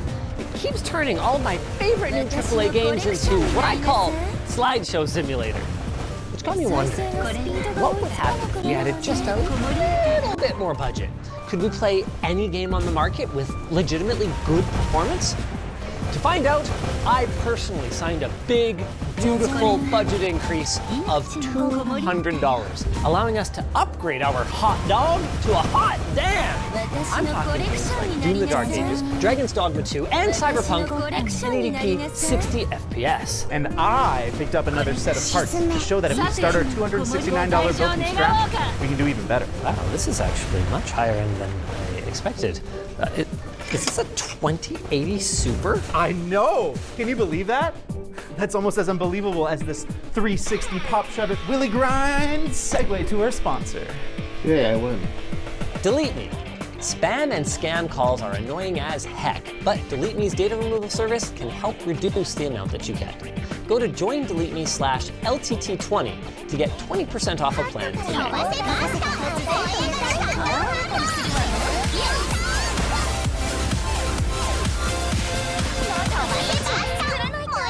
All things considered, our latest $69 gaming PC is a fantastic little machine, but it is built with compromise at its core, like these dangerously rough cutouts,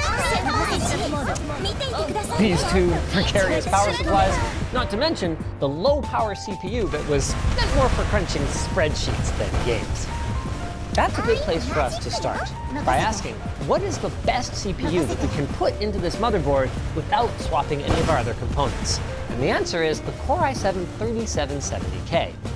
But when we found this Core i5-3570 non-K for just $5 Canadian, that was a deal we couldn't refuse, even if it does mean we'll lose a few FPS versus its big brother. Now, if you're looking at that deal thinking, oh, is this another David build where he just flexes his deal hunting skills on us mere mortals? The answer is no. For budgeting purposes, I made him use prices that were actually readily available across a combination of Marketplace and eBay. So this CPU counts against him for $15. But even so, we have lots of budget left for other upgrades. Like this 4x4 gig kit of memory from Corsair for about $10. We're not only doubling our capacity here, but it's faster than our old Meanie Greenies too, at least in theory. I do have some doubts about this HP motherboard actually supporting this stuff at full speed.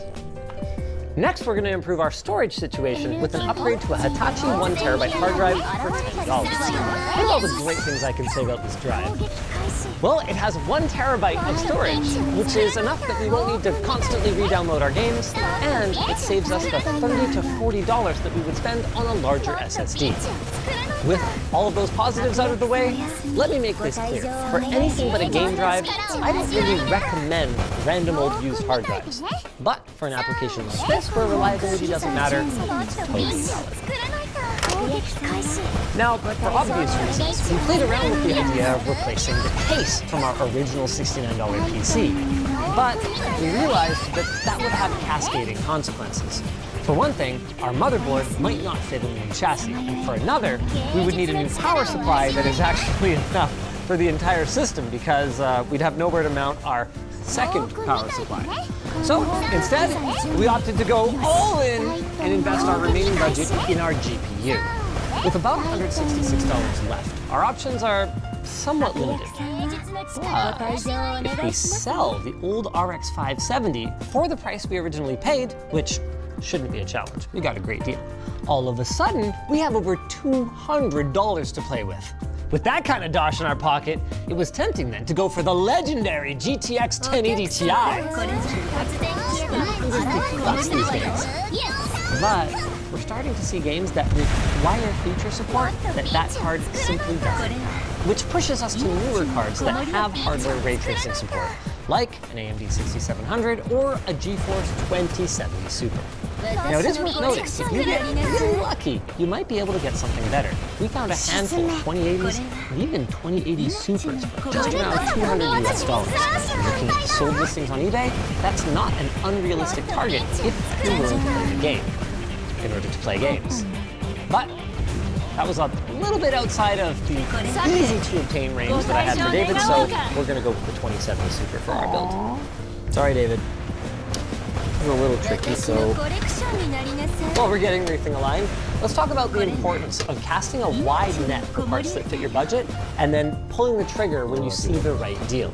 You've got to have some idea what you're aiming for, set up your keyword notifications, then pounce. And if you're not sure where to start on what kind of hardware is going to work for you, we really like the Tom's Hardware CPU and GPU hierarchy charts.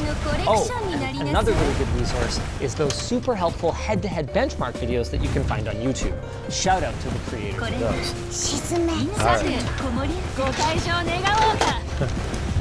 Yay. Let's fire it up. Is what I would say if it wasn't for the big question we need to answer. Would we have just been better off building a $269 gaming PC in the first place, rather than building a $69 gaming PC and upgrading it? Short answer, maybe. Our higher initial budget makes it easier for us to target someone's old custom PC rather than being stuck with a dusty workstation.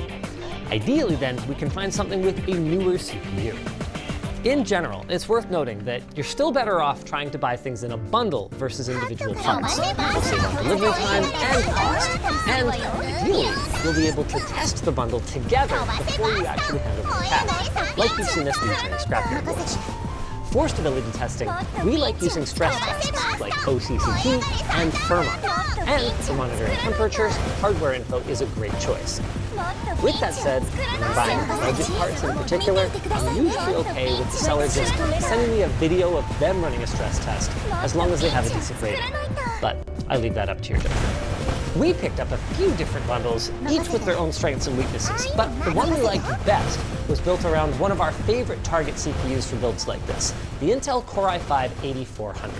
This chip could trade blows with the previous generation's flagship, thanks to its 6 cores that boost to up to 4 GHz. And because it was so popular, there are tons of people trying to get rid of them, meaning that deals on these chips are plentiful. This H310 motherboard that came with offers us a decent upgrade path, and the whole platform is new enough that it shouldn't have any significant obstacles to running Windows 11. Included with our bundle for $100 we got 16 gigs of Team Group RAM at 2666 megatransfer per second, a decent mid-sized case, and an optical drive. None of that is enough to test out these parts to make sure we didn't get scammed, so we also picked up this Seasonic X650 watt power supply for around $30.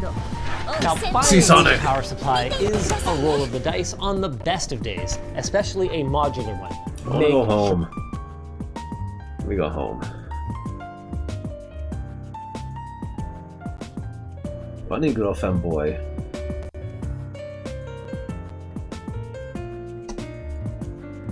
At which generation would you consider a graphics card a good GPU? Extremely loaded question, but here's the quick rundown. Now, experienced PC builders already get this concept, but trust me when I say a lot of PC building rookies think that the generation is more important than it actually is. For example, the RTX 5060 is part of the latest 50 series, but it'll get smoked by a 2 generations out-of-date RTX 3090.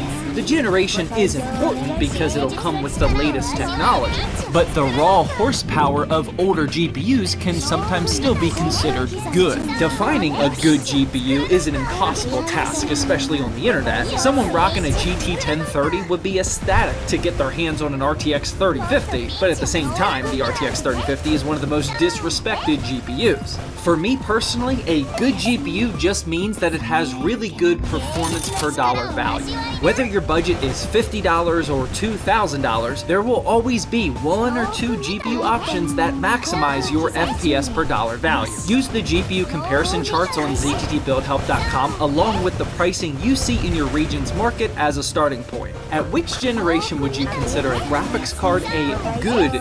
Cracks are already appearing in 3D printed buildings. I filmed this site brand new, and 3 years later... Go to the HR department right now, because you need to report me, because I'm gonna hit you. Huh? What the?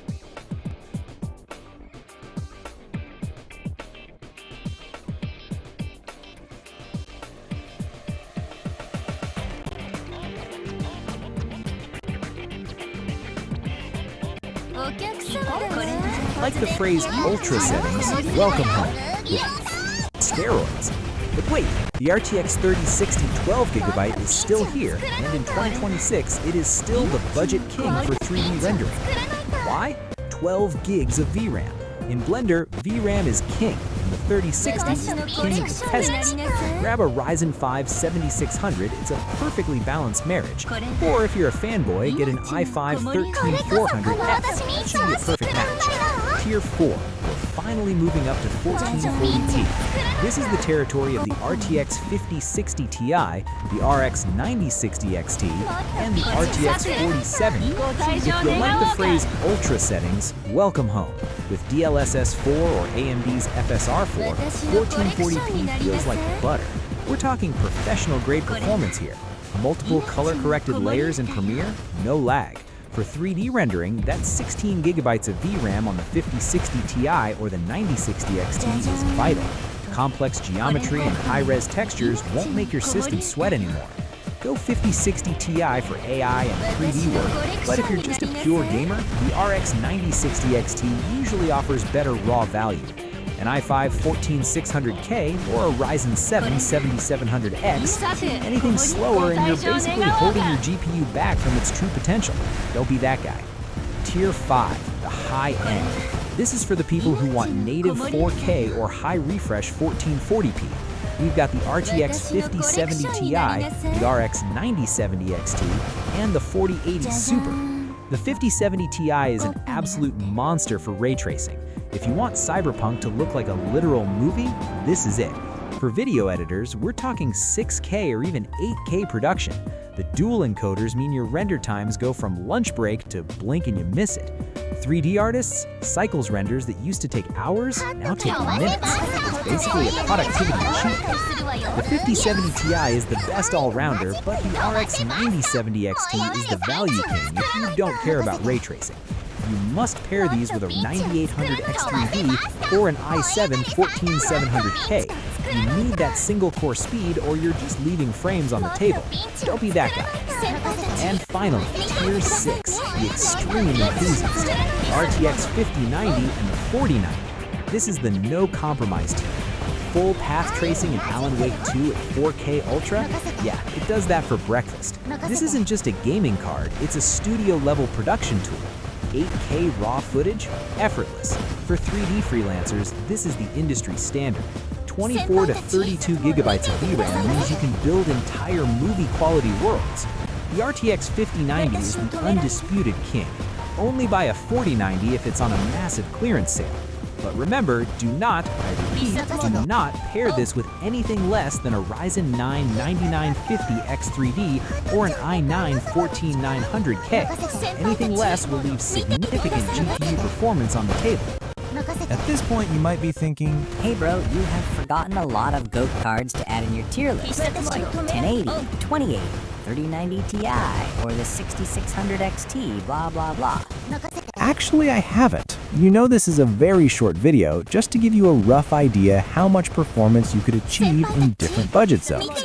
So that's it. Search your card's benchmark on Google and you'll know how good or bad the card is. See you in the next one. Till then, peace.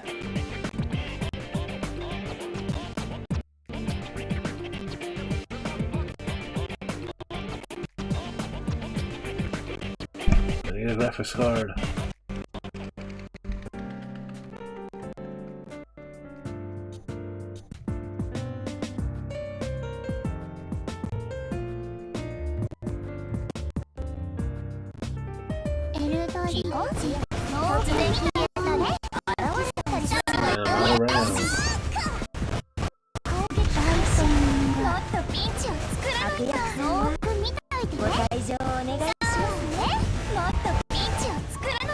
Let's go watch this. And it's there's really no spin to this that makes this good news at all, but let's get right into it. Aniplex announced they acquired anime production company Egg Firm, the owners of Mushoku Tensei and SAO, and here's the other stuff that they have worked on as well. They have done Shimonetta, Is It Wrong to Pick Up Girls in a Dungeon, Gate, UQ Holder, Knights in Magic, you know, more Is It Wrong to Pick Up Girls in a Dungeon. They've done a bunch of different stuff. You can see it right here. They even have Ruri Rocks right here. They have Kino's Journey, SAO, a Cell World. Yeah, you get the point. But the big ones that are standing out here besides SAO is Mushoku Tensei, as you can see. They are the owners of Studio Bind. You can see it right here. This is like, you know, their subsidiaries. You can see it right here, Studio Bind. And now that Aniplex has officially bought them, they are now owned by Aniplex, which in turn, Aniplex is owned by Sony Pictures, as you can see. This means that Mushoku Tensei is now a Sony-owned property, and I think everybody knows what I'm about to get into. So let's segue right into this announcement. So, Sony has been kind of not really trying to hide it for the last few years, but they have been gaining quite a bit of a monopoly when it comes to the anime space. They have gained Right Stuff, Funimation, Crunchyroll, and various other different properties and stuff over the years. They bought, you know, a big percentage of Kadokawa last year. It has been quite an obvious thing going on for a while now that, you know, Sony is gaining a monopoly over anime and manga and merchandise as well, and more or less, if you don't mess with Sony products, you're not going to be able to get any legal product in the West. Now, obviously, people are going to say they're going to pirate and stuff, you know, obviously, that's going to be a comment, but the point of the matter is that it's still not good that Sony has a mass monopoly, and they're gaining more monopolies by the day. This is once again that continuous domino effect and progression of what they have been obviously doing. Everybody can see it for years now. And unless there's someone that puts like a stop sign in front of them and the government stops this, it's just gonna keep getting worse. And the reason why this is more or less continuing to happen is because anime, even though it's very mainstream, it's, you know, become very big as a market within the entertainment industry around the world, anime still isn't as tapped into as, let's say, the movie industry, like live-action films, TV shows that are live-action, the cartoon industry, and even the gaming industry. Anime is still an industry that is growing, so to speak. And not every company has fully dug in their roots into anime and manga to really have a say on it and fight back against the monopoly, because Sony has been actively doing this and having a head start at it for a very long time when they bought Funimation and then bought Crunchyroll. So now that they're doing this, there's not really a lot of people that can fight back against them, honestly, because they have a lot of the licensing, a lot of the rights. There's only a few companies that really can compete with them at this point, which is Toho, which is the rival to Aniplex, and which works with Netflix at this point. But it doesn't change the fact. The point is that Sony has been getting in deep with companies that, you know, have light novels, merchandise as well. Kadokawa is a good example of that. They own a lot of different things, a lot of different games as well that I've talked about already many times in other videos, so I'm not gonna, you know, say it once again. The point of the matter is that this announcement comes as a shock. Everybody is talking about this down the last 30 minutes to 40 minutes, and so let's just read this statement by Egg Firm themselves. Notice regarding the establishment of a wholly owned subsidiary. We are pleased to announce that Egg Firm Co. has become a wholly owned subsidiary of Aniplex Inc. There will be no changes to the content of our business operations from what they have been previously. Through the collaboration between the two companies, we will make the most of the group's management resources and contribute to the further development of the anime industry. Now, this statement right here is very cool. Come on. Obviously, when a company is bought out by another company, they're going to make a statement like this to reassure investors, to reassure people that have stocks within the company, reassure the public. It's more or less just a PR corpo move to reassure people that everything that's been going on with the company is going to mostly remain the same. Most likely the CEOs, the employees, everything is going to be more or less the same, probably for the first year or two. But the problem is that we have seen these statements over and over again from many different companies in many different industries where they say this, and then in 6 months' time from now, maybe a year from now, you start to see a radical shift in difference with the company from what it once was. And now that they have been completely bought out and are now owned by Aniplex, I am more concerned now about the management of a lot of these different properties that Egg Firm has had. In particular, when you take a look at what they have on their track record, on their books, they have a lot of ecchi series. They do. They have Is It Wrong to Pick Up Girls in a Dungeon, which, if you have watched that, you know there's a lot of fan service in it. Even SAO has fan service. Anyone knows that. It has also content people would deem problematic in 2026. One of the big shockers is Onimai, which they now have, and if you have looked into Onimai, you know for a fact how people feel about that series too. It's also Mushoku Tensei. I mean, Mushoku Tensei speaks for itself. And this is the one that really does concern me out of all of them. It's because Mushoku Tensei is a series that garners, just let's be completely blunt, let's rip the band-aid off, it's deemed problematic by a lot of people. Tourists in general, but people deem it problematic, you're cringe, weird, or whatever if you watch this type of show. People will go as far as to say you're a criminal if you watch this show and support it. But the point of the matter is that Crunchyroll has had Mushoku Tensei, Season 1 and Season 2 on their platform. Nothing necessarily changes. The problem I have is Crunchyroll's been very apparent with how they handle their properties, certain properties. I've recently talked about ReZero and how they handled ReZero, and Mushoku Tensei is more or less in the same bracket, but I think a little bit worse. Mushoku Tensei is definitely treated a lot worse than ReZero in terms of how Crunchyroll advertises things. I think that they do literally next to nothing when it comes to advertisement for Mushoku Tensei. They never really talk about it when it is trending within that given season of anime when Season 1 and Season 2 came out. And in fact, they snub it from all the award ceremonies. They refuse to even allow it to be in the award ceremony. They split it, or they make it really weird to where no one's going to vote for it. So, it's been very apparent for a long time that they don't like this property. They only have it just to make money off of it, and they don't want to really represent it. They don't want advertisement or anything. They have it just to make money off of people that like the show, and that's it. But they don't want to do anything extra for it. And it runs in a very similar way as what's happening to ReZero.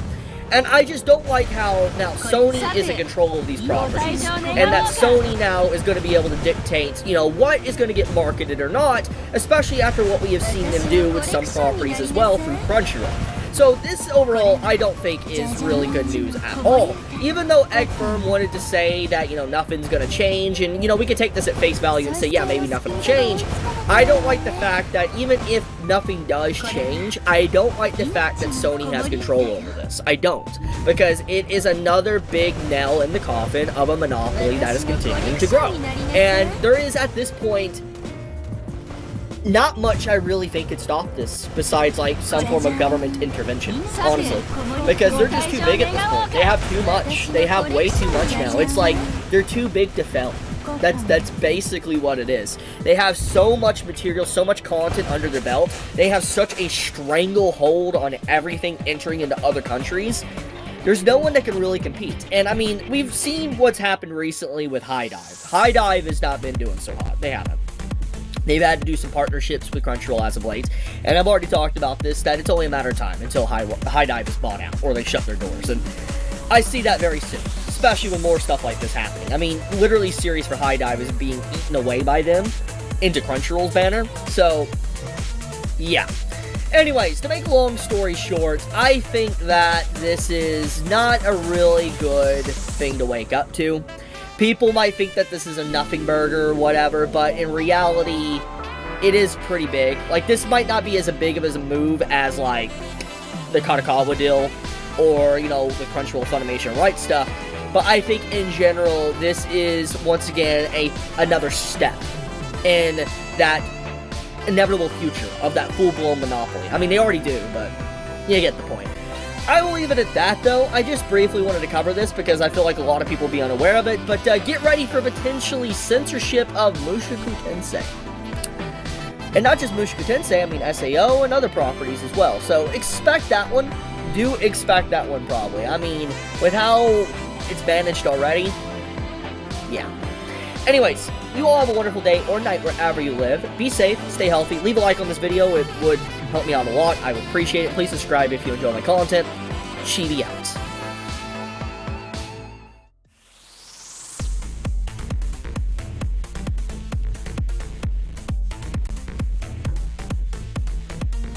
This is an interesting one. Sonic 2 Blast asks, what's the worst video you think the other two have made? That's good. I think what would be fun for this one is we all say the other person's, and I think we should also say one that we all don't like, that we've both all made. A video that we all look back on and regret. That was what? We should say one of each, and then we should say our own personal. Like what video you felt like you. We'll try this one. Okay. Fuck.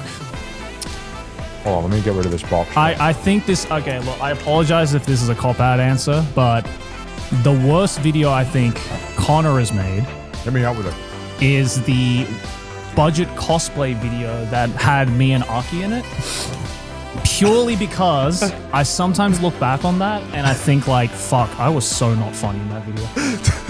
I was so boring in that video, dude. Like, I regret. I was like, I could have made, if we did that video now, I could have made like so many like little quips and like jokes and shit like that. But true. You know, Store days. I wasn't used to fucking doing improv, you know, comedy, that kind of stuff. So it's like, I was just so boring in that video. So I just felt bad.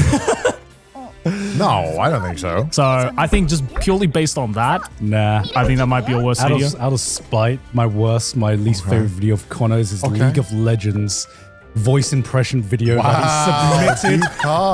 That he submitted as an audition to my a bridge series. Who won in the end, Gon? Because I'm directing your anime dub. So who won in the end, Gon? Who won in the end, Gon? Who won in the end? Tell me, Gon. Oh my god. What's the worst video you think you've made, personally? Oh, we got to go to you. Oh yeah, okay. Yeah. It be me, bro. What the heck? No, I just want to dope out on Connor, bro. What the heck? Okay, the worst video that Gon has made is every fucking video where he promoted Rent-A-Girlfriend, because that's just false. Bro, that's just a banger video. And the two fucking back-to-back videos you made on Eromanga Sensei, I'm like, bro, I'm like, bro, pack it up. Pack it up. Those are banger videos, pack it up. Those are fucking banger videos. Stop giving it free promo. It does not deserve it. I just like, those are still like, every video like that, in that vein, Rent-A-Girlfriend, Domestic Girlfriend, Eromanga Sensei, those are like one of my most like... Nah, it's one of the few times where I skipped a geek video. I'm just like, I ain't watching this shit. Half of the Fate fandom, your Fate video. Me and the Fate fans, we just don't like how you made Fate. Nah. I actively went to the subreddit and told you are listing off the best of Gigak, actually. You are listing off the best of Gigak right now. God, you ruined it. Yeah, the Eromanga Sensei videos, I hate. Yeah, I hated those. Alright, what about me? Joey, which video do I hate? Okay. I fucking hate that Gyoza video because it made me feel sick. Oh, the one I did with Chris? It's disgusting. I watched it for like... It was disgusting. I felt vile watching. Like, I've done eating videos, and that one was disgusting. Yeah. That was actually vile. Yeah, it was gross. Because no offense, didn't look good. It wasn't good. It looked so bad. It wasn't good. I did it for the content, bro. I'm trying to think now. Some of our early collabs, just because I fucking hated collabing back then. And I did it because Joey's my mate. But goddamn did I hate collabing, man. It's also because I give punishments as well. Yes! Oh my god, I remember Joey's punishments. Yeah, I was like, you know what? On Japanese TV, it's fucking funny and it works. Let's do it on my videos. And you know what? Not as funny. Yeah. Not as funny. So what's the worst video you think you've made? Worst? Oh. Or a video that, like, maybe not the worst video, but the video that, like, when that question comes to mind, like regrets or whatever it is you have in the video that you really wish you could have either done differently. What is the worst video I've made? Okay, can I preface, because I think it's lame to be like, I could have made it better. Let's say, what is the video you wish you just flat out didn't make? Do you have one? Nothing that you guys made. Nothing that you guys yourself. Your own. Yeah, I'm not like, God, you should never have made that video. I don't give a fuck. But like, personally. What about, it sounded like you had an answer, so... I have an answer. Oh, okay. What's your answer? I mean, I deleted it afterwards, but it was my apology to the Euro on Ice fan base. Dude, that was so funny. That was so... You gotta explain that. Yeah. You gotta explain Okay, so... I don't even remember how it came about. Oh, no, it came about because it was while I was making my Let's Fight series, which was a series I used to do where I basically would ask people for their hot takes on anime, and then I would argue whether they were right or wrong. So it was like a, let's fight on the argument. Yeah. And this was during the time, when did Uranus come out? 2017? Something like that? Yeah. Right? And that was like the peak of like Let's Fight. And, I don't hide it anymore, but I am not a big fan of the Uranus series. I just didn't think it was a very good story. But a lot of the Euronice fan base at the time was very female-centric, and a lot of them misconstrued my opinion on Euronice as me being homophobic. Which is insane because I never once said that at all. Really, Joe? On Pride Month? Straight. Yeah, on Pride Month too. It's like, damn, what am I, Chick-fil-A? But yeah, so I did that, and that was, I think, the most amount of like concentrated hate I ever got from a single fan base. Yeah, and at the time. At the time.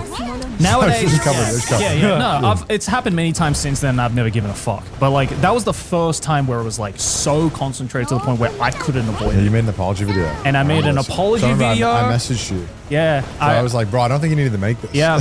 You messaged me, a bunch of my other friends messaged me. Aki at the time, because I filmed that in Aki's house, and she was like, bro, what the fuck are you doing? Take that down right now. You don't owe anyone a fucking apology. Yeah. So yeah, I definitely regret making. That was definitely my worst video. Yeah. DisplayPort? DisplayPort? I mean, it's quite a couple of things. I wish I never made an Undertale video. What? I wish you never made an Undertale video? I just didn't care that much about Undertale. Wait, what Undertale video did you I made Undertale videos. Really? Yeah, when it was popular. And it was just trend, just fucking slop. Oh, okay. But it was just trend hopping. That's earlier stuff. Recent memory, there was this one video that I have this moment that I cannot get out of my head, and I never want to hear the sound again. Okay. And it was resulted in me, I cannot watch the video. Me and Kyle did this video where we went to film an Okonomiyaki challenge.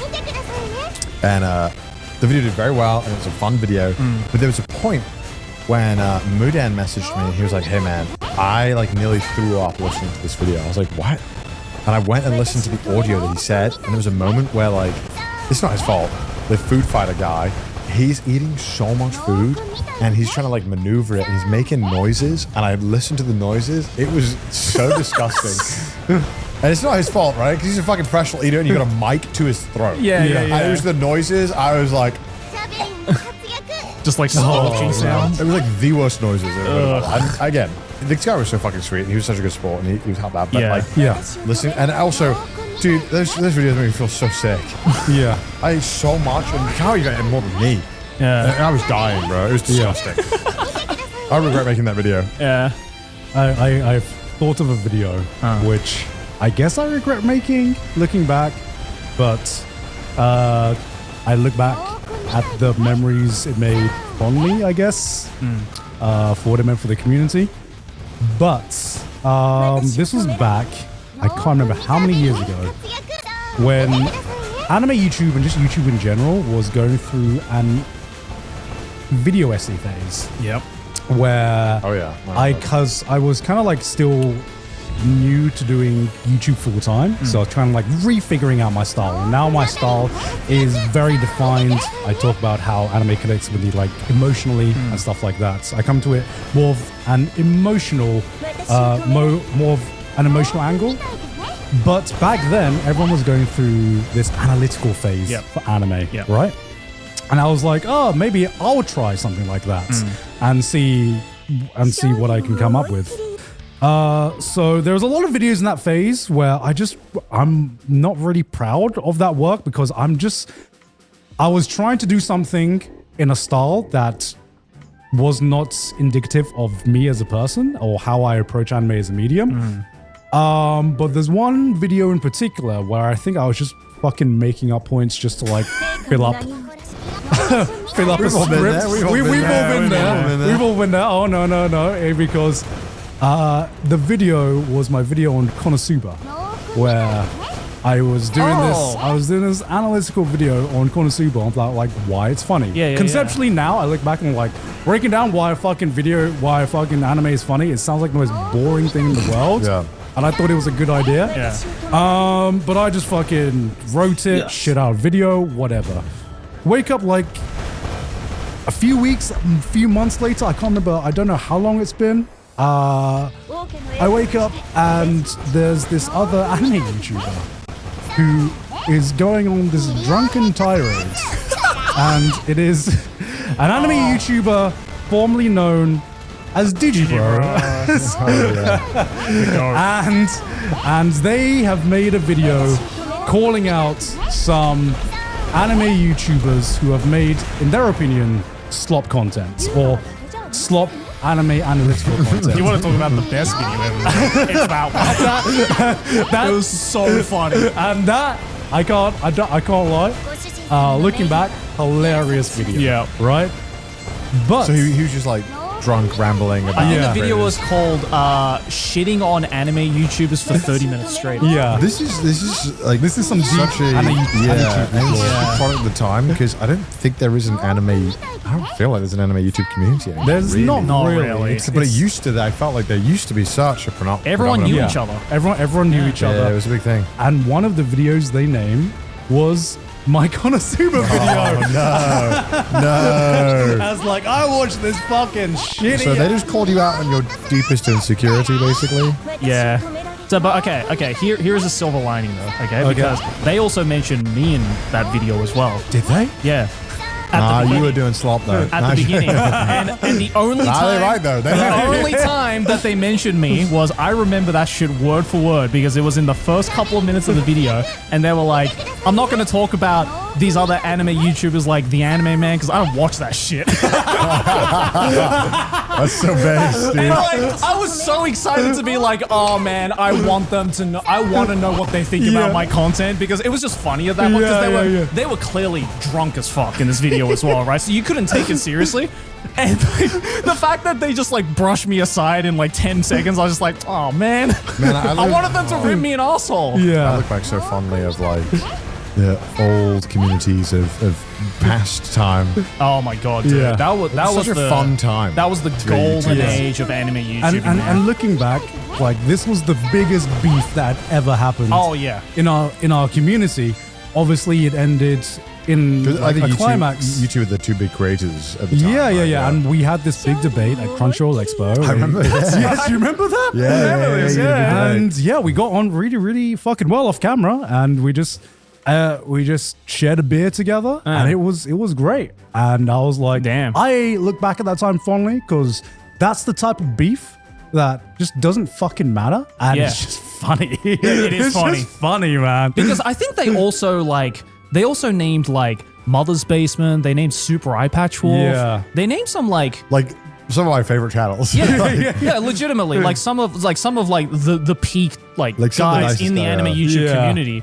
And at one point, it just started to get really, really funny. Because I think even they knew that it's not a fucking serious video. Yeah. They just wanted to ramble on camera for 30 minutes. I respect it. I totally All right, let's open this bad boy. Natalie Verga. Nero de Avolo Sicilia. We need a wine opener. Wine opener or something? I know we have one. We must have one. I hope so. This is a beautiful bottle shape. Yeah. This is a kind of prison bottle that you kill someone with. Yeah, that is a bludgeoning weapon. You old YouTube was so funny. Dude, It felt like so funny. the world. Yeah. Like back then, that was like everything. Yeah. And now you feel like, damn, I think I can speak on behalf of all anitubers who are around since then, that I think secretly there was a part of all of us where we really wanted the approval of our peers. Of course. I mean, we just wanted a space where we're accepted. Yeah. And so when we all, So when there was one anituber who was just blatantly on camera talking shit about your content, it was not only the biggest beef, but it was also so funny. And nowadays, it's just like, God, bro, bring me back to that time. Nowadays, you look at what's the beef is, and it's just like, oh, this company scams like $500,000 off people, or oh, this creator is a sexual predator. Yeah, exactly. Like, bro, I'm gonna have back in my day. That's not biggest beef. Is someone not liking the content that you do and thinks you're a bad anime essayist? It used to be bring me. Nah, the golden age was when anitubers would fucking throw diss tracks at one another. Do you remember that? That was not the golden age. Don't fucking remind me. It was so funny. You know another fucking video I regret doing, Jerry? The Anitube rap battle. Whatever that is. That's the anime cypher? Yes, the anime cypher. Nah, that's the best video you've made. No. I locked that. It's that motherfucking T. No. I remember that shit word for word, bro. Okay, did you guys ever have like? It's like the most dull. Yeah, here, give me that. Dude, I'm going crazy. Give it to the expert. What have you done to this? I'm trying to get it in the fucking clip. It's like the fucking boring company, right? It's a perfect circle. I'm like the Made a boring fucking company. honor I hole make in a it. good hole. Yes. Guys, why does a wine bottle have an honor hole? Lamau. Hey yo. Hey yo. Do you guys ever have like a catchphrase or a meme that you regret? What is that, weebs? Is what I used to say. And I do regret that. What did I say? I don't know. I guess my only catchphrase was Johnny, but I still say that shit. Yeah, that's how you do it, Connor. There you go. Well, Jumpy had the third didn't teach me these vulgar techniques. What I'm just There's a fresh. Okay. Joe, you can be our sommelier for the Okay. wine. Sure. Let us know if it's any good. While we're very pouring, light. do you want to scroll up? It looks very light. Ooh, it's a light I'm one. getting hints of grape. Has there been entertainment media, be it books, movies, shows, anime, etc., that you dislike so much that you actually discourage others from trying? Eromanga Sensei. No. If I find something I hate, I generally try my hardest to make my friends suffer as much as I do. Actually, that is true. That is true. But then there are some where it's just like it's not even like a dislike, it's just so fucking mediocre that you want to be the good bro and be like, don't waste your time on this shit. School days. Well, no, that's a master's, so I'll bet on that. Here's an interesting one. Crash Taste episode that you hated. Any episode that you wish we didn't? That I hated? Or you hate? Hate's a strong word. Yeah. There's ones where like I thought to myself, oh, that wasn't my best performance, but I wouldn't say I hate. Actually, that's most episodes. I don't know. Do you guys have an episode you hate? I feel like if there was, one of you would have been like, hey, maybe not maybe let's not upload this. I think as not hated, but definitely I think it reflected in a lot of the viewer feedback where just our LA guest arc was just like, oh yeah, yeah, too much back to back. It was just too much. That's true. And it kind of made me like reaffirm the importance of, and I think we talked about this, of just make sure there's like chemistry with the guests and everything like that. Yeah, a balance. So that we keep the same vibe of the podcast that's is usual for Trash Taste. True. And I feel like back then we were just being excited. I think all those people though, I think, oh my wine, that's like blood on the table. That's from earlier when you spilled it. I think we all the people we had on that LA arc, I think we all somewhat knew, but maybe not good enough to have on a podcast set. Yeah, it was either like only one member was Give me a really glass close, or like they were just like kind of general enough where like we knew the idea. No, of the because person, like I think the big difference in the LA arc, which was like nothing to do with like the guests we had on, but the big difference was whenever we started Trash Taste, whenever we had a guest on, we would always have lunch with them beforehand. Yes. And like kind of like chat for like a good like hour or two at Denny's. Even at Denny's before we turn on the camera. Yeah. But with the LA arc, some people who we were meeting for the first time would be like, all right, let's get the cameras on. I think always one of us knew them. Yeah, one of us always knew them. Yeah, one of us always knew them, but it wasn't like it was most of the time it was either only one of us knew them or one of us just happened to have contact with this person but didn't really know them. Yeah, that as well. You know? Yeah. But there was also some really good episodes came from it. Oh, I think definitely. also it was the way in which we released them, which was probably not a good idea. It was back to back for like 8 weeks. Yeah, nothing against the actual guests we had on. They were all It's like they did their ProZD, part. Anthony, Ludwig, Lily, Michael. These are all like really there were some great moments in there, but it was like so much too much. back to back. Too much, yeah, definitely. I think that's when we learned to space it out. Absolutely. But then I think sometimes now I think we're guilty of forgetting to get guests on. Because we record. I'm like, oh yeah, it's been like 2 months since we got someone on. We should get someone on. Yeah. I think we just, and like that's the truth of the matter of why sometimes we just don't have guests on for a while. It's not because we haven't intentionally done it. I think we just fucking forget. Yeah, like, we do forget. It's just so easy for us to rock up and do our thing. That having someone else back on is sometimes a bit of a schedule managing thing and definitely changes. Yeah, definitely.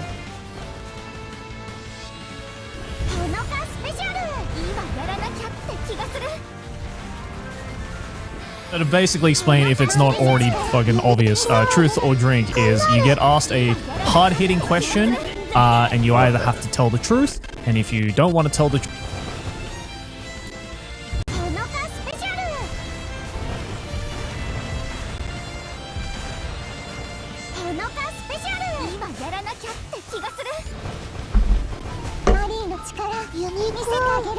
Goodbye, Windows. What is this?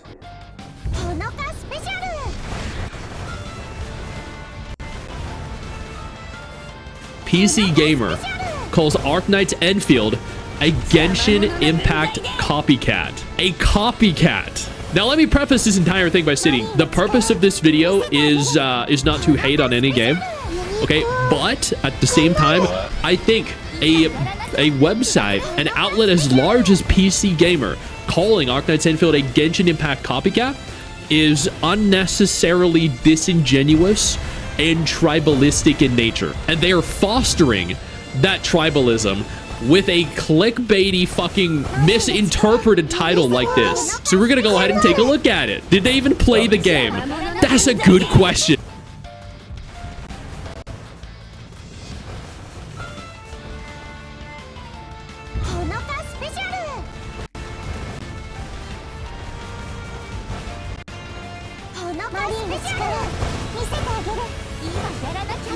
Imagine the kind of PC this kid would build. Ugh, pretty awful. Now, imagine he never stopped. That's right, that kid was me. Is that supposed to be a shocking twist? Today, we're going to be roasting the cringiest, most embarrassing builds from my past, and who better to join me than two of my kindest, most gracious, paid friends. 3, if you count our sponsor, Lenovo, who's featuring their brand new creator-focused Yoga Pro 9i, known in North America as the Lenovo Slim Pro 9i, with Intel 13th Gen processors and NVIDIA 40 series laptop graphics.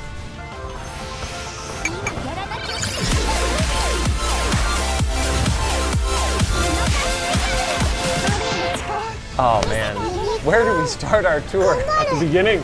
I'm gonna have great context for all this stuff that was done when I was 2 years old. I can't wait till we get to 2015. Oh man, this is how big this picture is. It's a recovery from when I lost all of my pictures and was only able to recover thumbnail-sized images. How old are you here?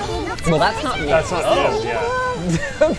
Thanks, Jake. I don't know. But this is my setup, my hand-me-down setup from my uncle who was ditching his Pentium 166. Holy sh**, Z95. Yeah, the Z95 sticker is legit. Is that a receiver?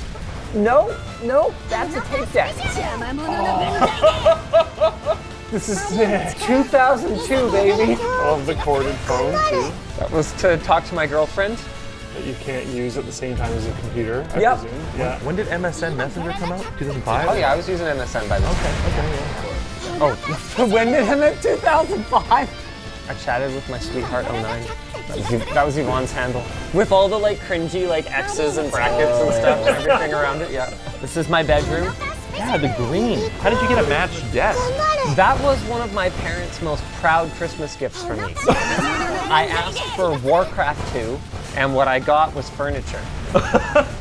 Color match. They were super pleased with their way of supporting my computer hobby without actually getting me any computer stuff or games ever. I was fine with the desk I had before. In fact, this desk was kind of awful. How much mousing space? Also that. We got here. 2002, first computer I ever built for a client. There's your MSN Messenger. Who's Tyson? My friend in high school. Wait, so you built a computer for your client and then installed MSN on it and talked to your friend?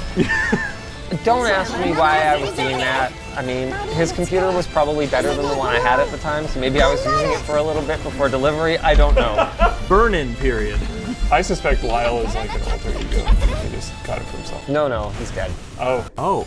My first gaming PC with a dedicated GPU. Let's go. Wow, is it like translucent plastic? Yeah, it was meant to match that era of iMac. Oh. Which my parents thought was super cool and got for me, not realizing that my keyboard was in fact about 40% wider than the Apple keyboard at the time. And therefore, in order to use it, this is the technique I developed. Yeah, you figured it out, right? You're actually using an ergo keyboard, hey? Yeah, like well that was what I was given. Ah, somebody cared about you. Yep. I mean, you're 16, you could have got a job. I had a job. I had a job in many years. Wait, no, which is how I afford it. Look, this is 2 years after. He's 18. He should have moved his ass out by then. That's This is my first build with a dedicated GPU. This is still Athlon XP, so same CPU as my original build, but I've upgraded from a motherboard with onboard graphics to an Asus motherboard. That's pretty big. I feel like you guys aren't looking closely enough. Oh my god. Oh no, I saw that. See, my problem was I was completely fine with that. Yeah, see, like, I don't know if he's the best person for this video. Have you seen some of the jank he's done? Beautiful. See, yeah, this works for me. Is that just cable management? I mean, it's electrical tape, Yeah, but there's like, no window, so who cares? no, this case had a window. Oh, it had a window. Oh yeah. Do you have unplugged headers in the bottom right? No, back then, your audio headers were either standard, HD audio, or you had to do the old PC97 audio where you had to do each one individually. So that was the extras hanging off. Did you plan on having more hard drives? You just put the fans there for looks. I mean, looks is a bit of I think that's for the GPU. Yeah, it's for GPU cooling. That's my all-in-wonder 9600 Pro. Cable manage is great. All right, I expected you guys to roast me for the cable management. Oh no, I just was. That was sarcasm. I see. Oh, that fan! Whoa! Was that something you could buy or you painted that? I found some UV reactive waterborne paint on an art supply store. With a paintbrush. You mean apps. This is 2004. You went to the store. No, I had to order this online. Really? No, Whoa. you can find this stuff in store. This was niche. You painted the blades too. I did, however, buy, also online, this UV reactive IDE and floppy cable set, this UV green sleeving, and this Arctic cooling GPU shroud So I was cooler. gonna ask, that's not a new GPU, is it? That's, Nope. No. It's got its own slot. Caption for this, you merely adopted the 3-slot GPU. I was born in it, molded by it. You just need like some tape to cover up the top, so you can't see that. I mean, there's some tape in here. That's the old P6 connector. I apparently just cut it off. So wait, you said you got a cable kit. No, sleeving. Oh, and there's just that one IDE cable. Yeah. Really good quality UV heat shrink here. Those cables that he bought would have come all pre-done. Oh. Well, these ones, yeah. Yes, that's what I was saying. Oh yeah, I see the green. And then the stuff that looks terrible would have been what he did. I put some UV accents on the top of the heatsink here. Oh. Is that on purpose or you just dropped it? That's actually just jank. Like that actually just looks terrible. I'm like quite pro like the like doing what you can setups, but just painting poorly. Painting the tips of that heatsink. Like half of them? Wow! Let's go. I mean, is that how you left them? The heatsink still looks like trash. That's what I'm saying. the rest of it's like not that bad, but the heatsink looks terrible. Not that bad? Yeah, okay. Those sleeves look okay. Are they managed well? No. But this, like, he doesn't have the shroud on in this picture yet, so I think this is an earlier picture. I think this is actually where he's like testing the UV. It's like, you know what this looks like to me? When you see a horror movie and they have like props that were designed by somebody that doesn't actually know what the thing is supposed. Did we finish all the dailies? Let me check.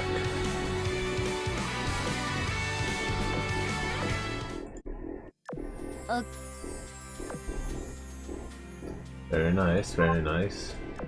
Yep, I finished all the dailies.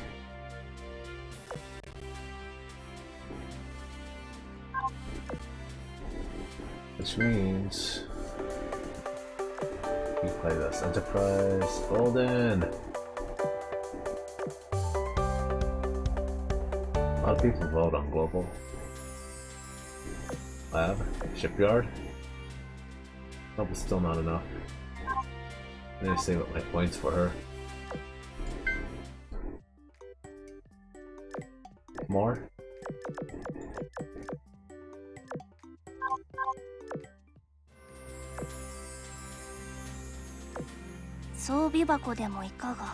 Okay, log enough now.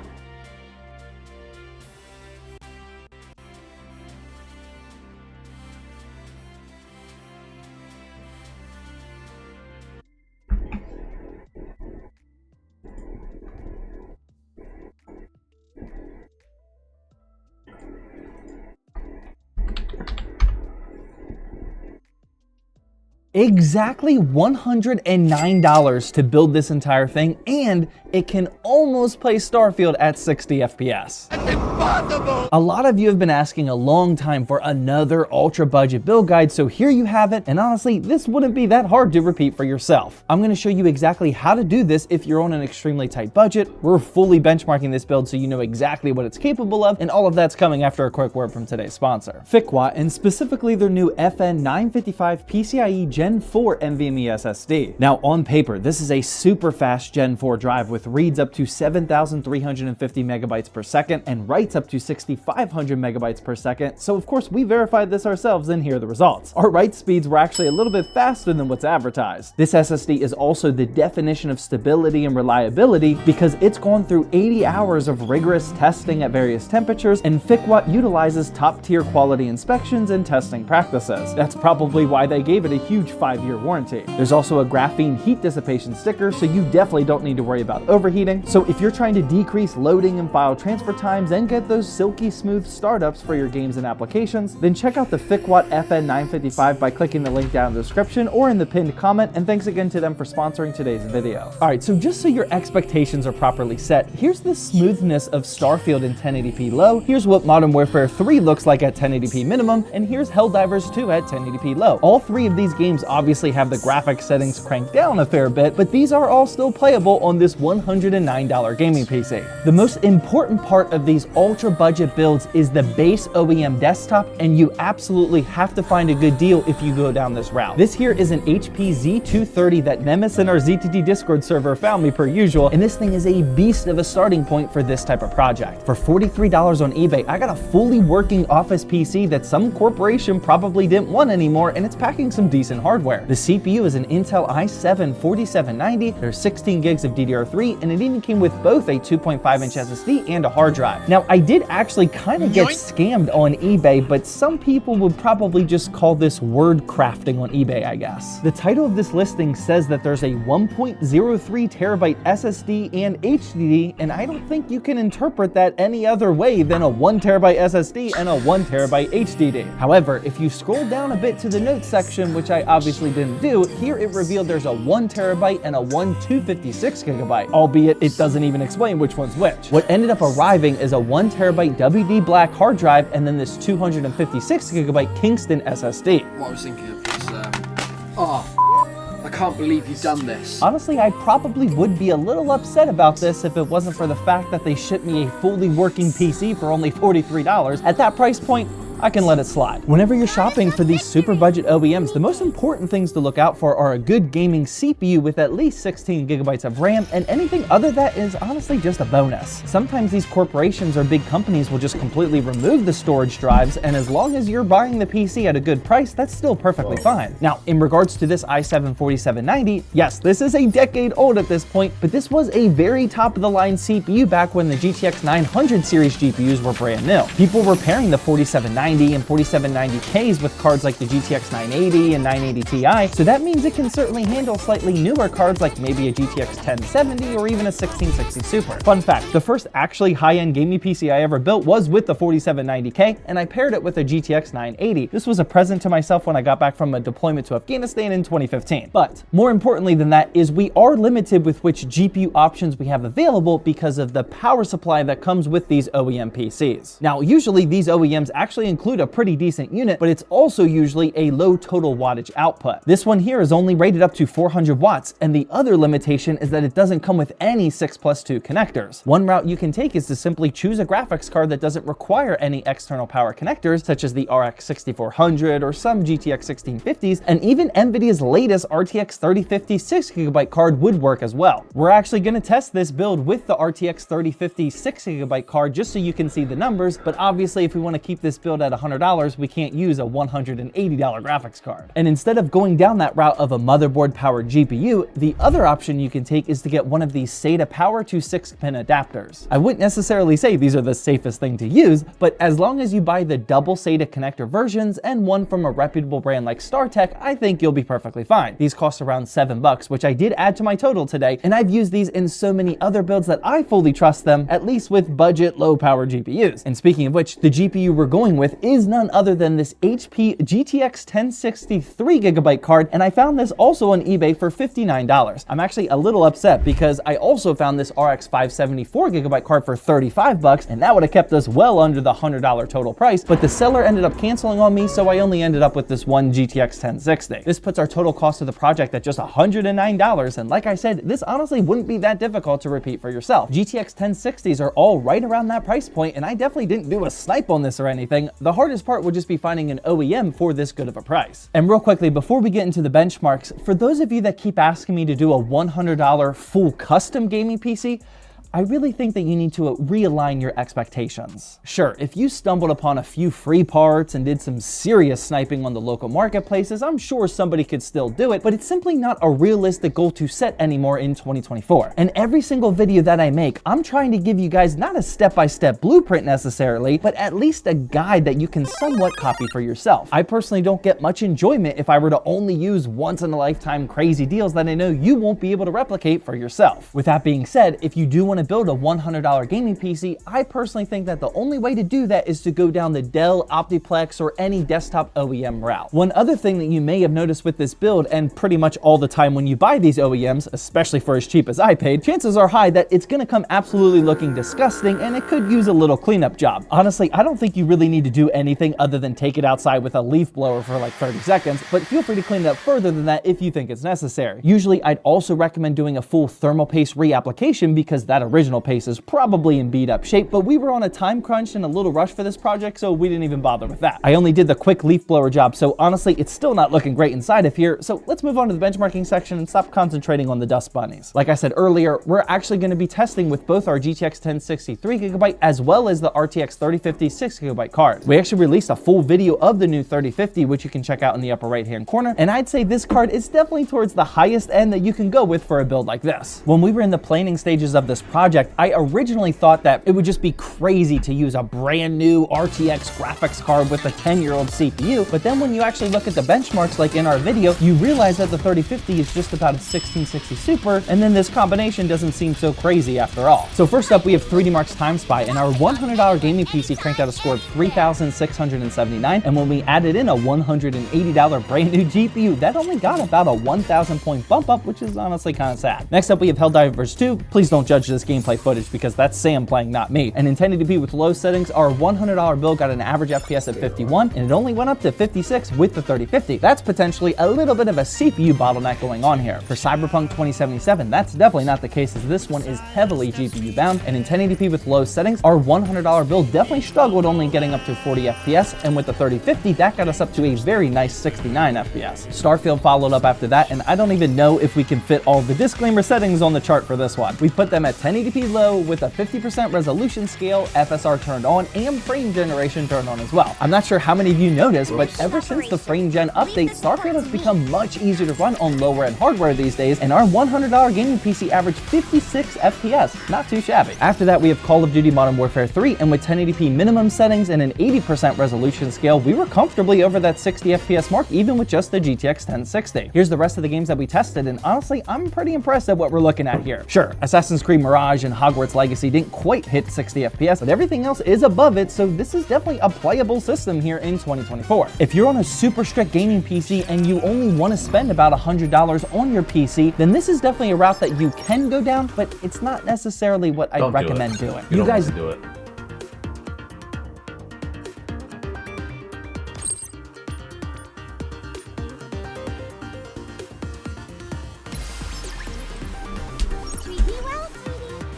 Uh-oh. Wake me up when the battle is over.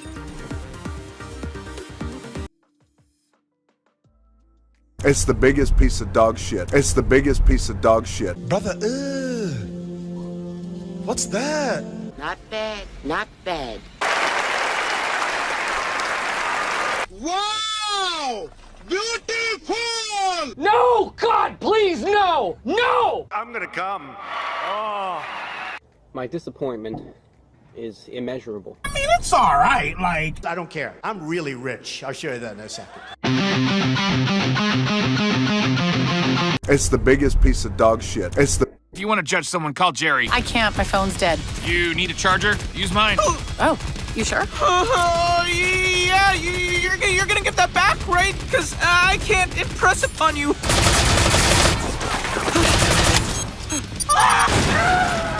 Oh God! Oh my God, people! No!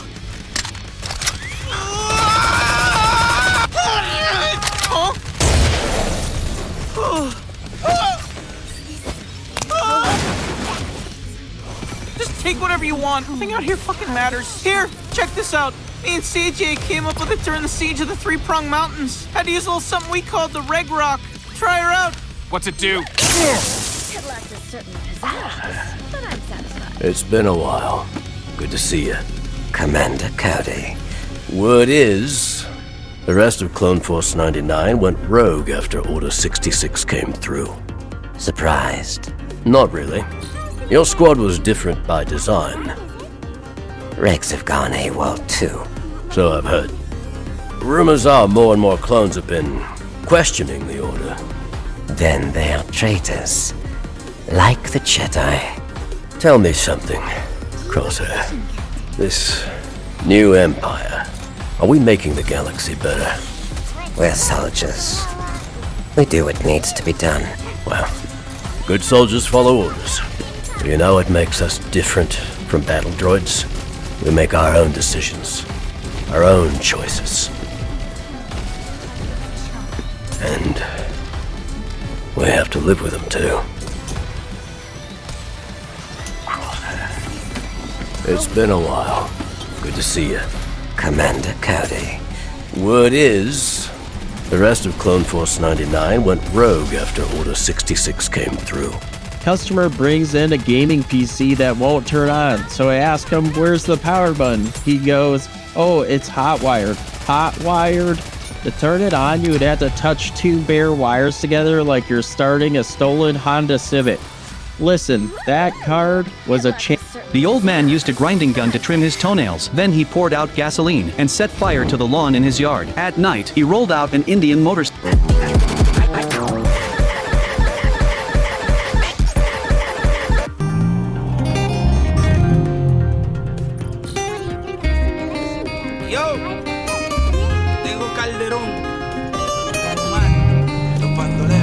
Well, yeah, Brian, every man's true weight is at least 20 pounds heavier than how they look. You know how much energy it takes to hold all that in? You can finally let go. Just relax. Exhale for once. Exhale like you never have to attract a pretty woman ever again.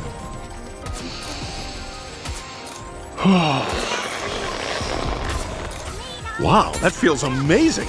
Well, yeah, Brian, every man's true weight is at least 20 pounds heavier than... PewDiePie built a gaming PC and something possessed him to put Linux on it. For somebody who's been given a lot of free beefy computers, the Swedish Minecraft guys never built a gaming rig, and he made all the same mistakes and assumptions I know all yins did the first time you brought screwdriver to motherboard standoff. From what I can gather, Felix is building an Lian Li A3 M80X case with 32 gigs of G-Skill memory, a Ryzen 7900X CPU, and the graphics card's either a PowerColor 7900 XT or GRE Red Devil Edition, judging by the number of power connectors. This feller's fully Team Red. It's funny because you can tell he watched a handful of PC build guides, but still runs into issues like not knowing which way the fans blow and not clicking the RAM into the proper DIMM slots. Don't worry, he fixed it. You can see super briefly at the end of the video that the PC in question's got Linux installed, and it looks like that clearly impacted the man's decision-making abilities because a few days later, he posted a picture on his Instagram story of installing Arch Linux on his laptop too. PewDiePie built a gaming PC.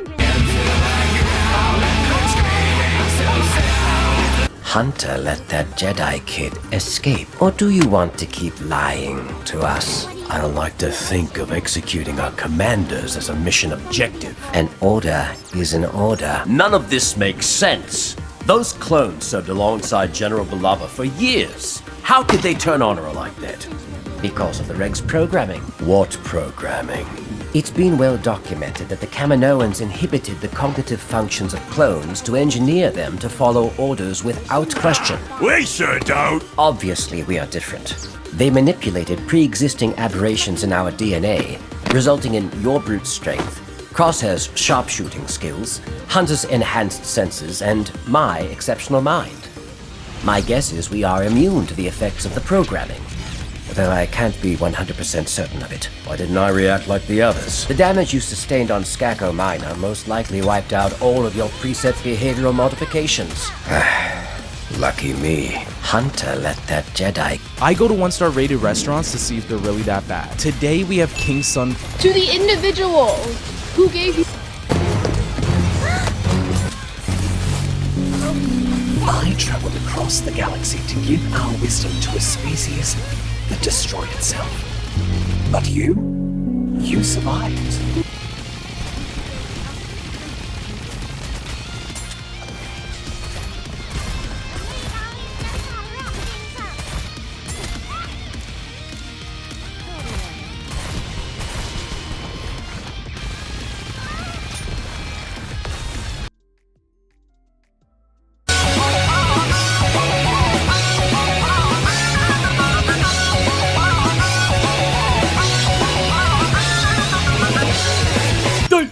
So, did you guys enjoy my little dance? Are you cringing yet? No? What about now? Are you cringing yet with my waifu pillow chat? Done. You're good. But let's see who is better. It is time for my Try Not to Cringe challenge, where I put my crown as the cringe king on the line. Are you man enough or woman enough to stand this intensity at center maximum? Oh god, I don't even know if I'm able to do it. But I'm the one who's gonna have to fucking edit this shit. Regardless, put your man pants on and let's do this shit. Get ready for some really fucking good cringe. And first up, as always, it looks like Next Gen was on the mark. He's like, oh, this is me, baby. This is me. All right.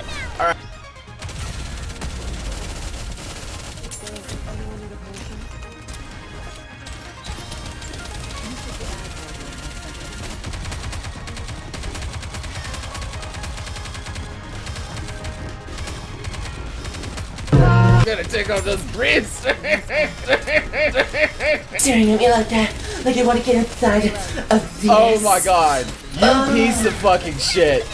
You piece of fuck. No, I'm good. I am perfectly fine. That was good. I mean, the timing of the that was quality. That was quality. I could be the next Bieber. I think by me saying that line, maybe I just made myself die a little inside.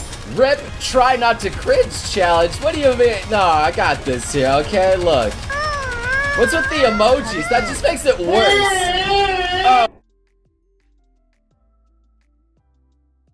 Oh. Well, that's pretty accurate. Okay. Oh. No! No, I did not want to see that. Stop it. That is not cute. That is not cute. Oh. What's with the top? Oh god, you gotta stop that, dude. Alright, well. Really?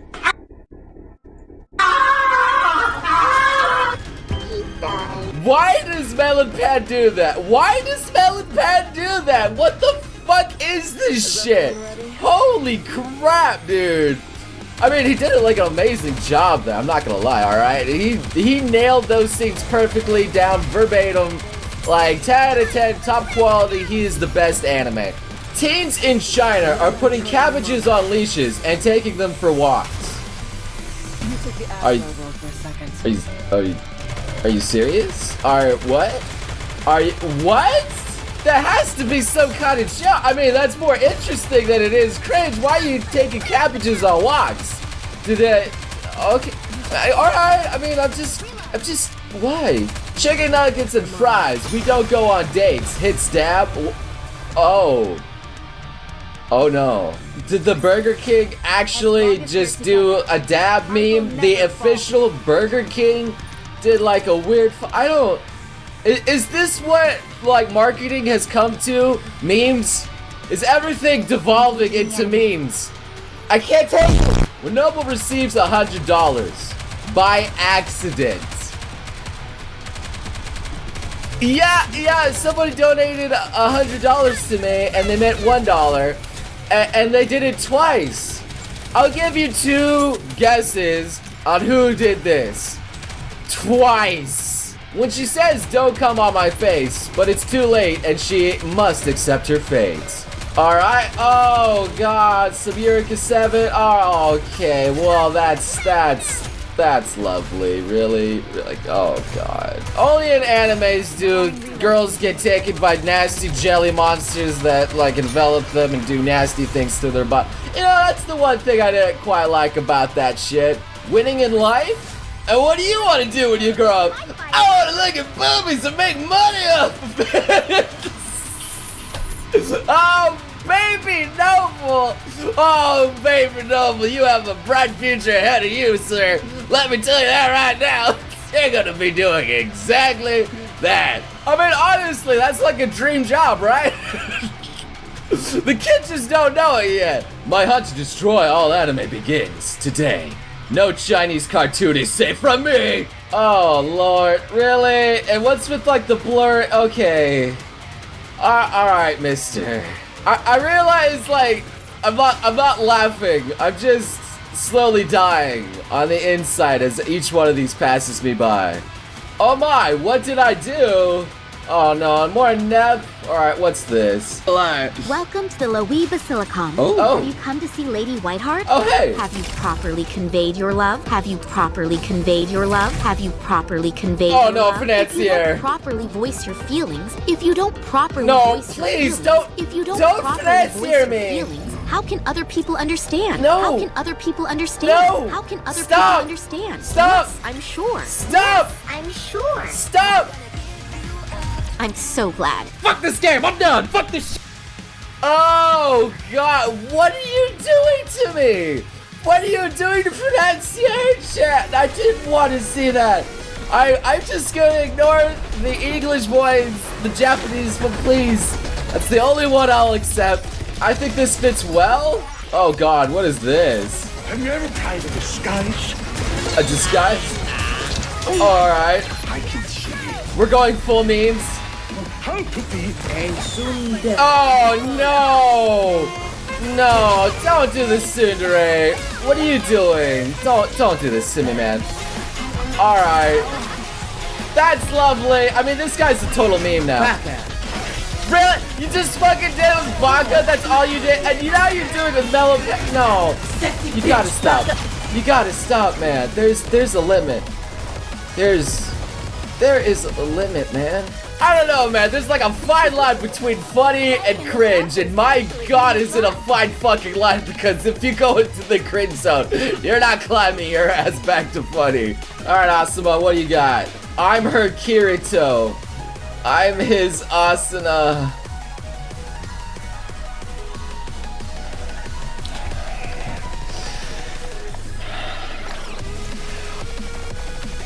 I guess it's a cute couple shirt, alright? I mean, it's the thought that counts. I can see how it's cute. I mean, it's a couple shirt. At least they're together, okay? Oh god, the nuts cut on the shepherd hook. Oh, okay, we have a winner. Oh shit, dude. Oh. Fuck a molly. I would not want to be hung upside down by my testicles. Holy shit, that is a sad fate. Roses are red, diamonds are forever. Small Chinese monk faints from trying the longest yeah boy.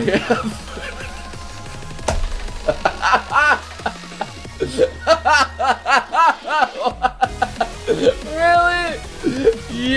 That is just, you just yeah boyed and you just fucking yeah boyed too long. Alright. That's fucking stupid. What is with these stupid memes? I can't. No wonder this. I'm saying what's with it, but this is exactly the point of a cringe challenge. I'm dying. Made in China. Made in Germany. That car got fucked up by that bike. Are you fucking kidding me? What the fuck is that, dude? That's crazy. America. Japan! That's the little sister holding back. Oh, that's too fucking rich. Oh, that is accurate though. I got 100%. Now fuck me, sensei. You know, that's Kodomo no G-Con, and I'm honestly certain that that may be the exact quote in the anime. I wouldn't doubt it, because it probably was said like that. Welcome to the world of anime. I hope you are enjoying the ride. Shots fired on the TI-84. Once upon a time, there was an alien. Really? Are you fucking serious? You put that on a goddamn calculator? Did you really? Did you fucking really do that? You put my goddamn first grade. Oh my god, you guys are fucking dedicated to put that. I mean, it's the same guy that made the stupid Shots Fired website too. Alright, what's this? Bill Cosby? Is that a Roofies pill? Oh god. Oh no. Oh no. God. Oh. Really? You Bill Cosby roofied it and you just. Oh my god, you guys are just fucking something else right now. I'm pretty sure I lost the cringe challenge. Well, I'm gonna put a roofie in the drink about it, wow. Sorry. Hey, that's how I reenacted it. Oh, you sick son of a bitch. Believe it? Directed by Michael Bay. You got fucking Twilight and Sasuke. I can't. What are you doing? No. No, that's not. Never let that happen. Never let that happen, Hollywood. There you go, big guy. Oh, is that Nyatters? Is that Pump? What are we doing on the bed? Oh. Lolly. I know the words of for you only dances. Yeah. I guess some said, what are we going to do on the bed? Oh no, oh no. Pop, kimochi. That's the sticky stuff on me. Alright, no, I'm not gonna go any more than that. I'm probably causing you all to go into your stomachs and vomit. That's what I'm doing. Oh, what's the? Oh, is that like pet egg thing? Oh god, I don't want to see this. That's still gross to this day. Oh god, no. Oh god, it's shit. And you put it on the pasta, dude. God, no.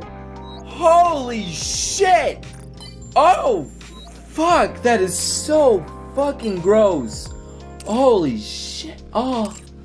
Burnt my Hawaiian pizza today. Should have cooked it on Aloha temperature. Oh, God, yes. Bad jokes. I think this had to be the most savage and brutal one fucking yet. Oh, God, my poor heart. I was actually trying really hard not to cringe on some of these, but God. And you know what's bad? When this son of a bitch over here who does like terrible stupid shit on the daily can't even fucking take. You know you're doing something really good. Or bad. Mostly bad. Regardless, how well did you guys do? Did you make it through this whole thing? Or have I like trained you? Have I warped you into hard steel sons of guns that cannot cringe at anything? I mean, I'll be honored if I could do that, but man, even I couldn't do it. So leave how well you did in the comments. Which one got you?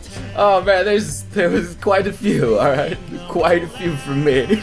Regardless, I hope you guys enjoyed this here, and maybe leave a like, maybe sub for some more quality shit. I hope to see you beautiful sons of guns again next time. You crazy mother.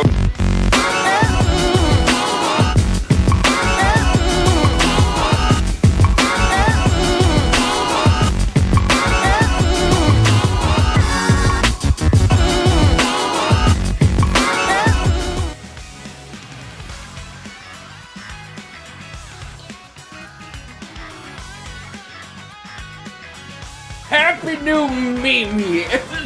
You know what time it is. You read the title of this video.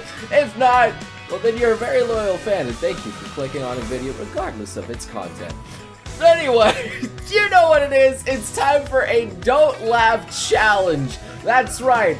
Not including this intro, I am gonna try my damn hardest not to laugh at some of the dank, lit, new memeage of 2017 you have left me. That's right. The boys and girls on Twitter have gifted me 1.2k of fucking dank memes. That's a lot of fucking memes, bro. So, we're gonna try and go through some of what you guys said were the best and see how long I can fucking last. Let's do this. Will this make you laugh? I don't know, will it? Oh, it's so... I just look the boy, so cute. Oh, you're so cute. I just want to pet the little owl. He's so cute. I don't know if it's...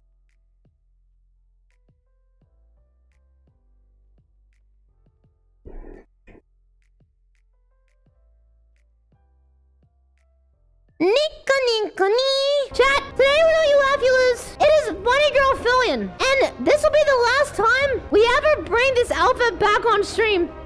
Bong!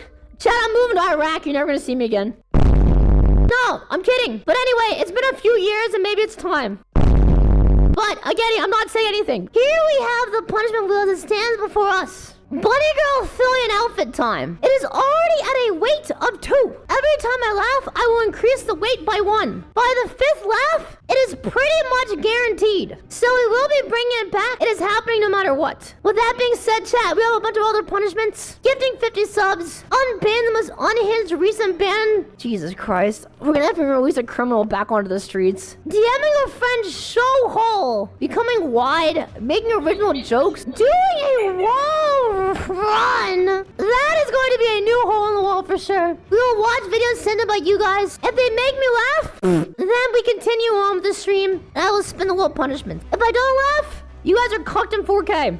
If I go chat, if I go,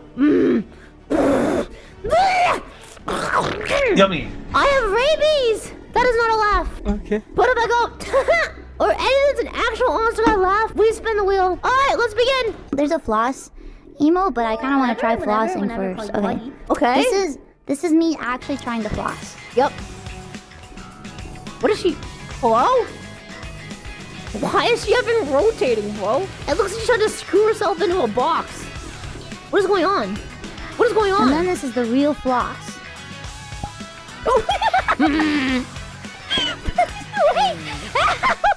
When the kicks in. When the kicks in, bro.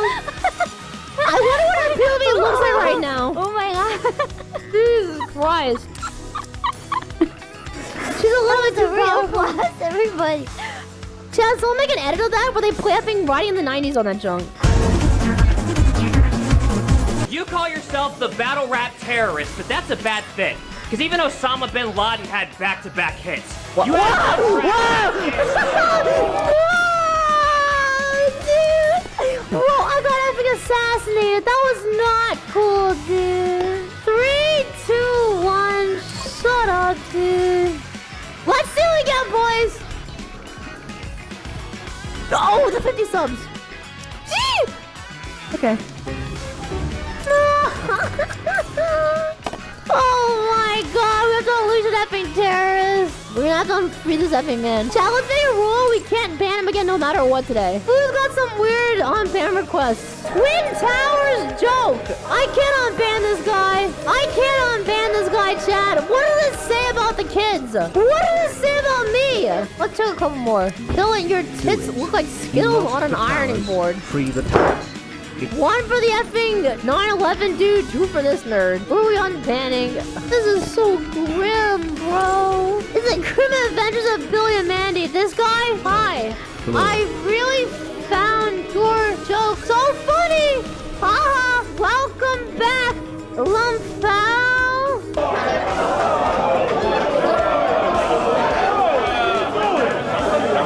Wait, I don't apologize? Wait, I don't apologize? Apologize. Oh, come on, dude. Dear Rasmus RR Game, I am sorry that you got banned for typing the truth. On behalf of my moderation team, upon all of our fans here, and mostly upon my honor, I will never ban you for ever saying I have a Skittle chest. That's a direct quote. Taste the rainbow. Oh my. He used to perform at big venues where the fans would just look small. No Now laughing. he's only playing for small clubs like an amateur footballer. Nobody cheers for him. They're just standing in sheer boredom, slowly shifting from the left to the right like Piers Morgan. I don't get it. I don't get it, Chad. Who the frick is Piers Morgan? Go away, please, go away. Drake. Drake, stop! Drake! What's It's like this about? Harry Potter in reverse. Instead of a broomstick, it's an epic lasso. No! Home dog became... He became a roadkill dude. Chat, why did they add children into Red Dead Redemption? Does anyone know? There did not need to be kids in a video game, dude. He is free now. He's effing dead. What's going on here? Dog. Oh, Dark Lord Raccoon has returned. Dog. Uh-oh.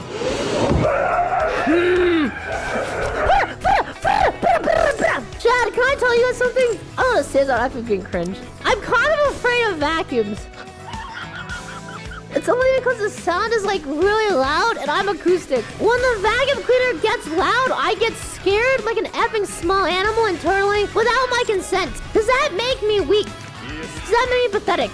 That is why the largest vacuum I own is a small hand vacuum that goes... That's where I'm at, chat. Love me or hate me, it is what it is.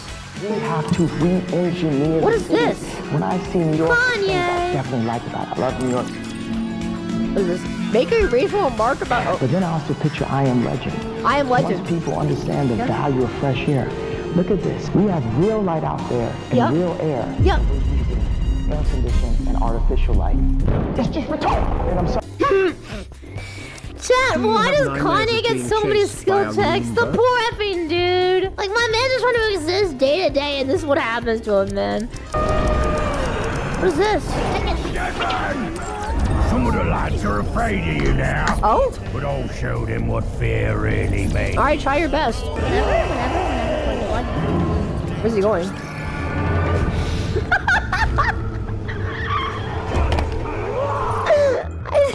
Bro was about to have an effing Gojo moment and then he choked. Where was he going, dude? Should we double the chances every spin? What do you guys think? Instead of +1, just double it? Cause like, it's going a little bit slow, I'm not gonna lie. I'm not laughing all that much right now. Okay, yes? Okay. Okay. Alright. We'll make it 4 this time. Bro, it's gonna be so big already. Holy frick. Okay. Wall run? Oh, thank God. What is this? What is this? What is this? What is this? For the next week, you have to refer to your bathroom breaks as idle meetings. Each time you mess up, I don't know, get like 5 subs. Okay, so I have to hide my bladder problems from chat. I'll forget. I will not forget, chat. I just won't stream for a week. It'll be a very easy solution. I called someone out. Okay. Idle meeting, Fillion. Idle meeting. Idle meeting. Idle meeting. Idle meeting. Idle meeting. I have an idle meeting coming up. Idle meeting. P has a P at the front. If you flip it upside down, it's a D. And then you're the one in the bathroom. So I, D, and you can do an ollie on a skateboard. Heaven's name you're talking about. Idle. Okay. Idle meeting. Idle meetings. I gotta hit an idle meeting. Okay. I'm gonna lose so many subs. Who am I effing kidding, bro? Every P break's gonna cost me $30. I'm getting phantom tax, bro. Squirrel. Uh-oh. Someone play Interstellar music.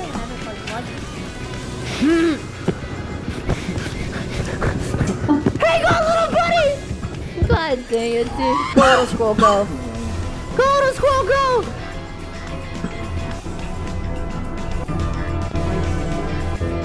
Oh, frick. I did all your chores. No, that's not a laugh, Chad. That's not a laugh, bro. Flashback. That's not a laugh, dude. Come on, man. Nuh-uh. Nuh-uh. Your eggs, cleaned your barn, and even milked your cow. Milked our cow? We don't have a cow. What? Yeah, you do. Casey, right over there. Casey is a bull. Well, Casey made a lot of... Is this an actual cartoon? milk. I mean, you splashed everywhere because bull don't make milk. Well, Tracy does. I got her to fill up 2 buckets. Tracy's a boy, isn't she? Did I just... POV, you meet me in real life. What? Is this an actual cartoon, chat? How is this making into kids' cartoon programming? I hope not. Yeah, I hope not.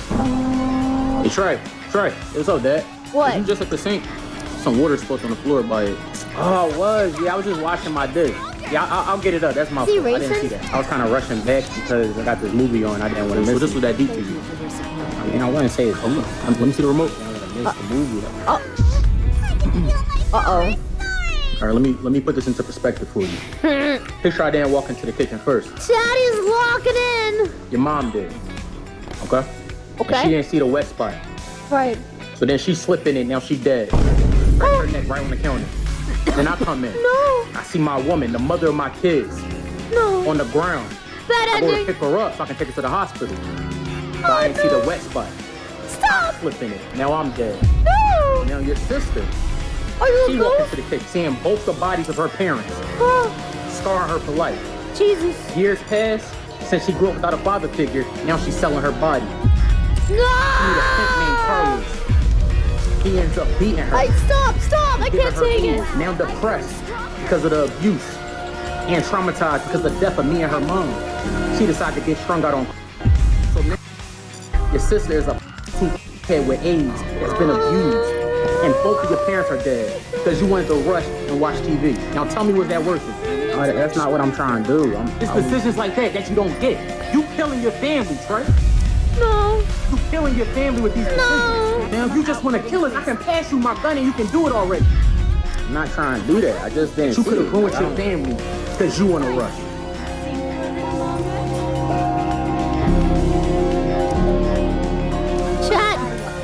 I remember playing games as a kid, and my parents were like, Dylan, you played one video game. What up? You want to grow up and be a video game player when you grow up? You want to grow up and play video games for a living? Well, look at me now, Chad. Who wants me to play Happy Wheels? Let's go!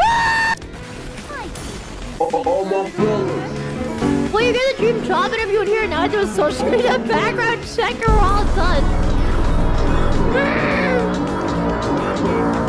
What is this? That sucks. I need a minute breakdown. Okay. Would you do it again? Chad, I think he's teleported my hand. I laughed? your work from your parents. Wait, I laughed, Chad, or what? What is this, bro? Flashback. What is this? Yes? Sure, I'll do it if you ask me to. Alright, bonk.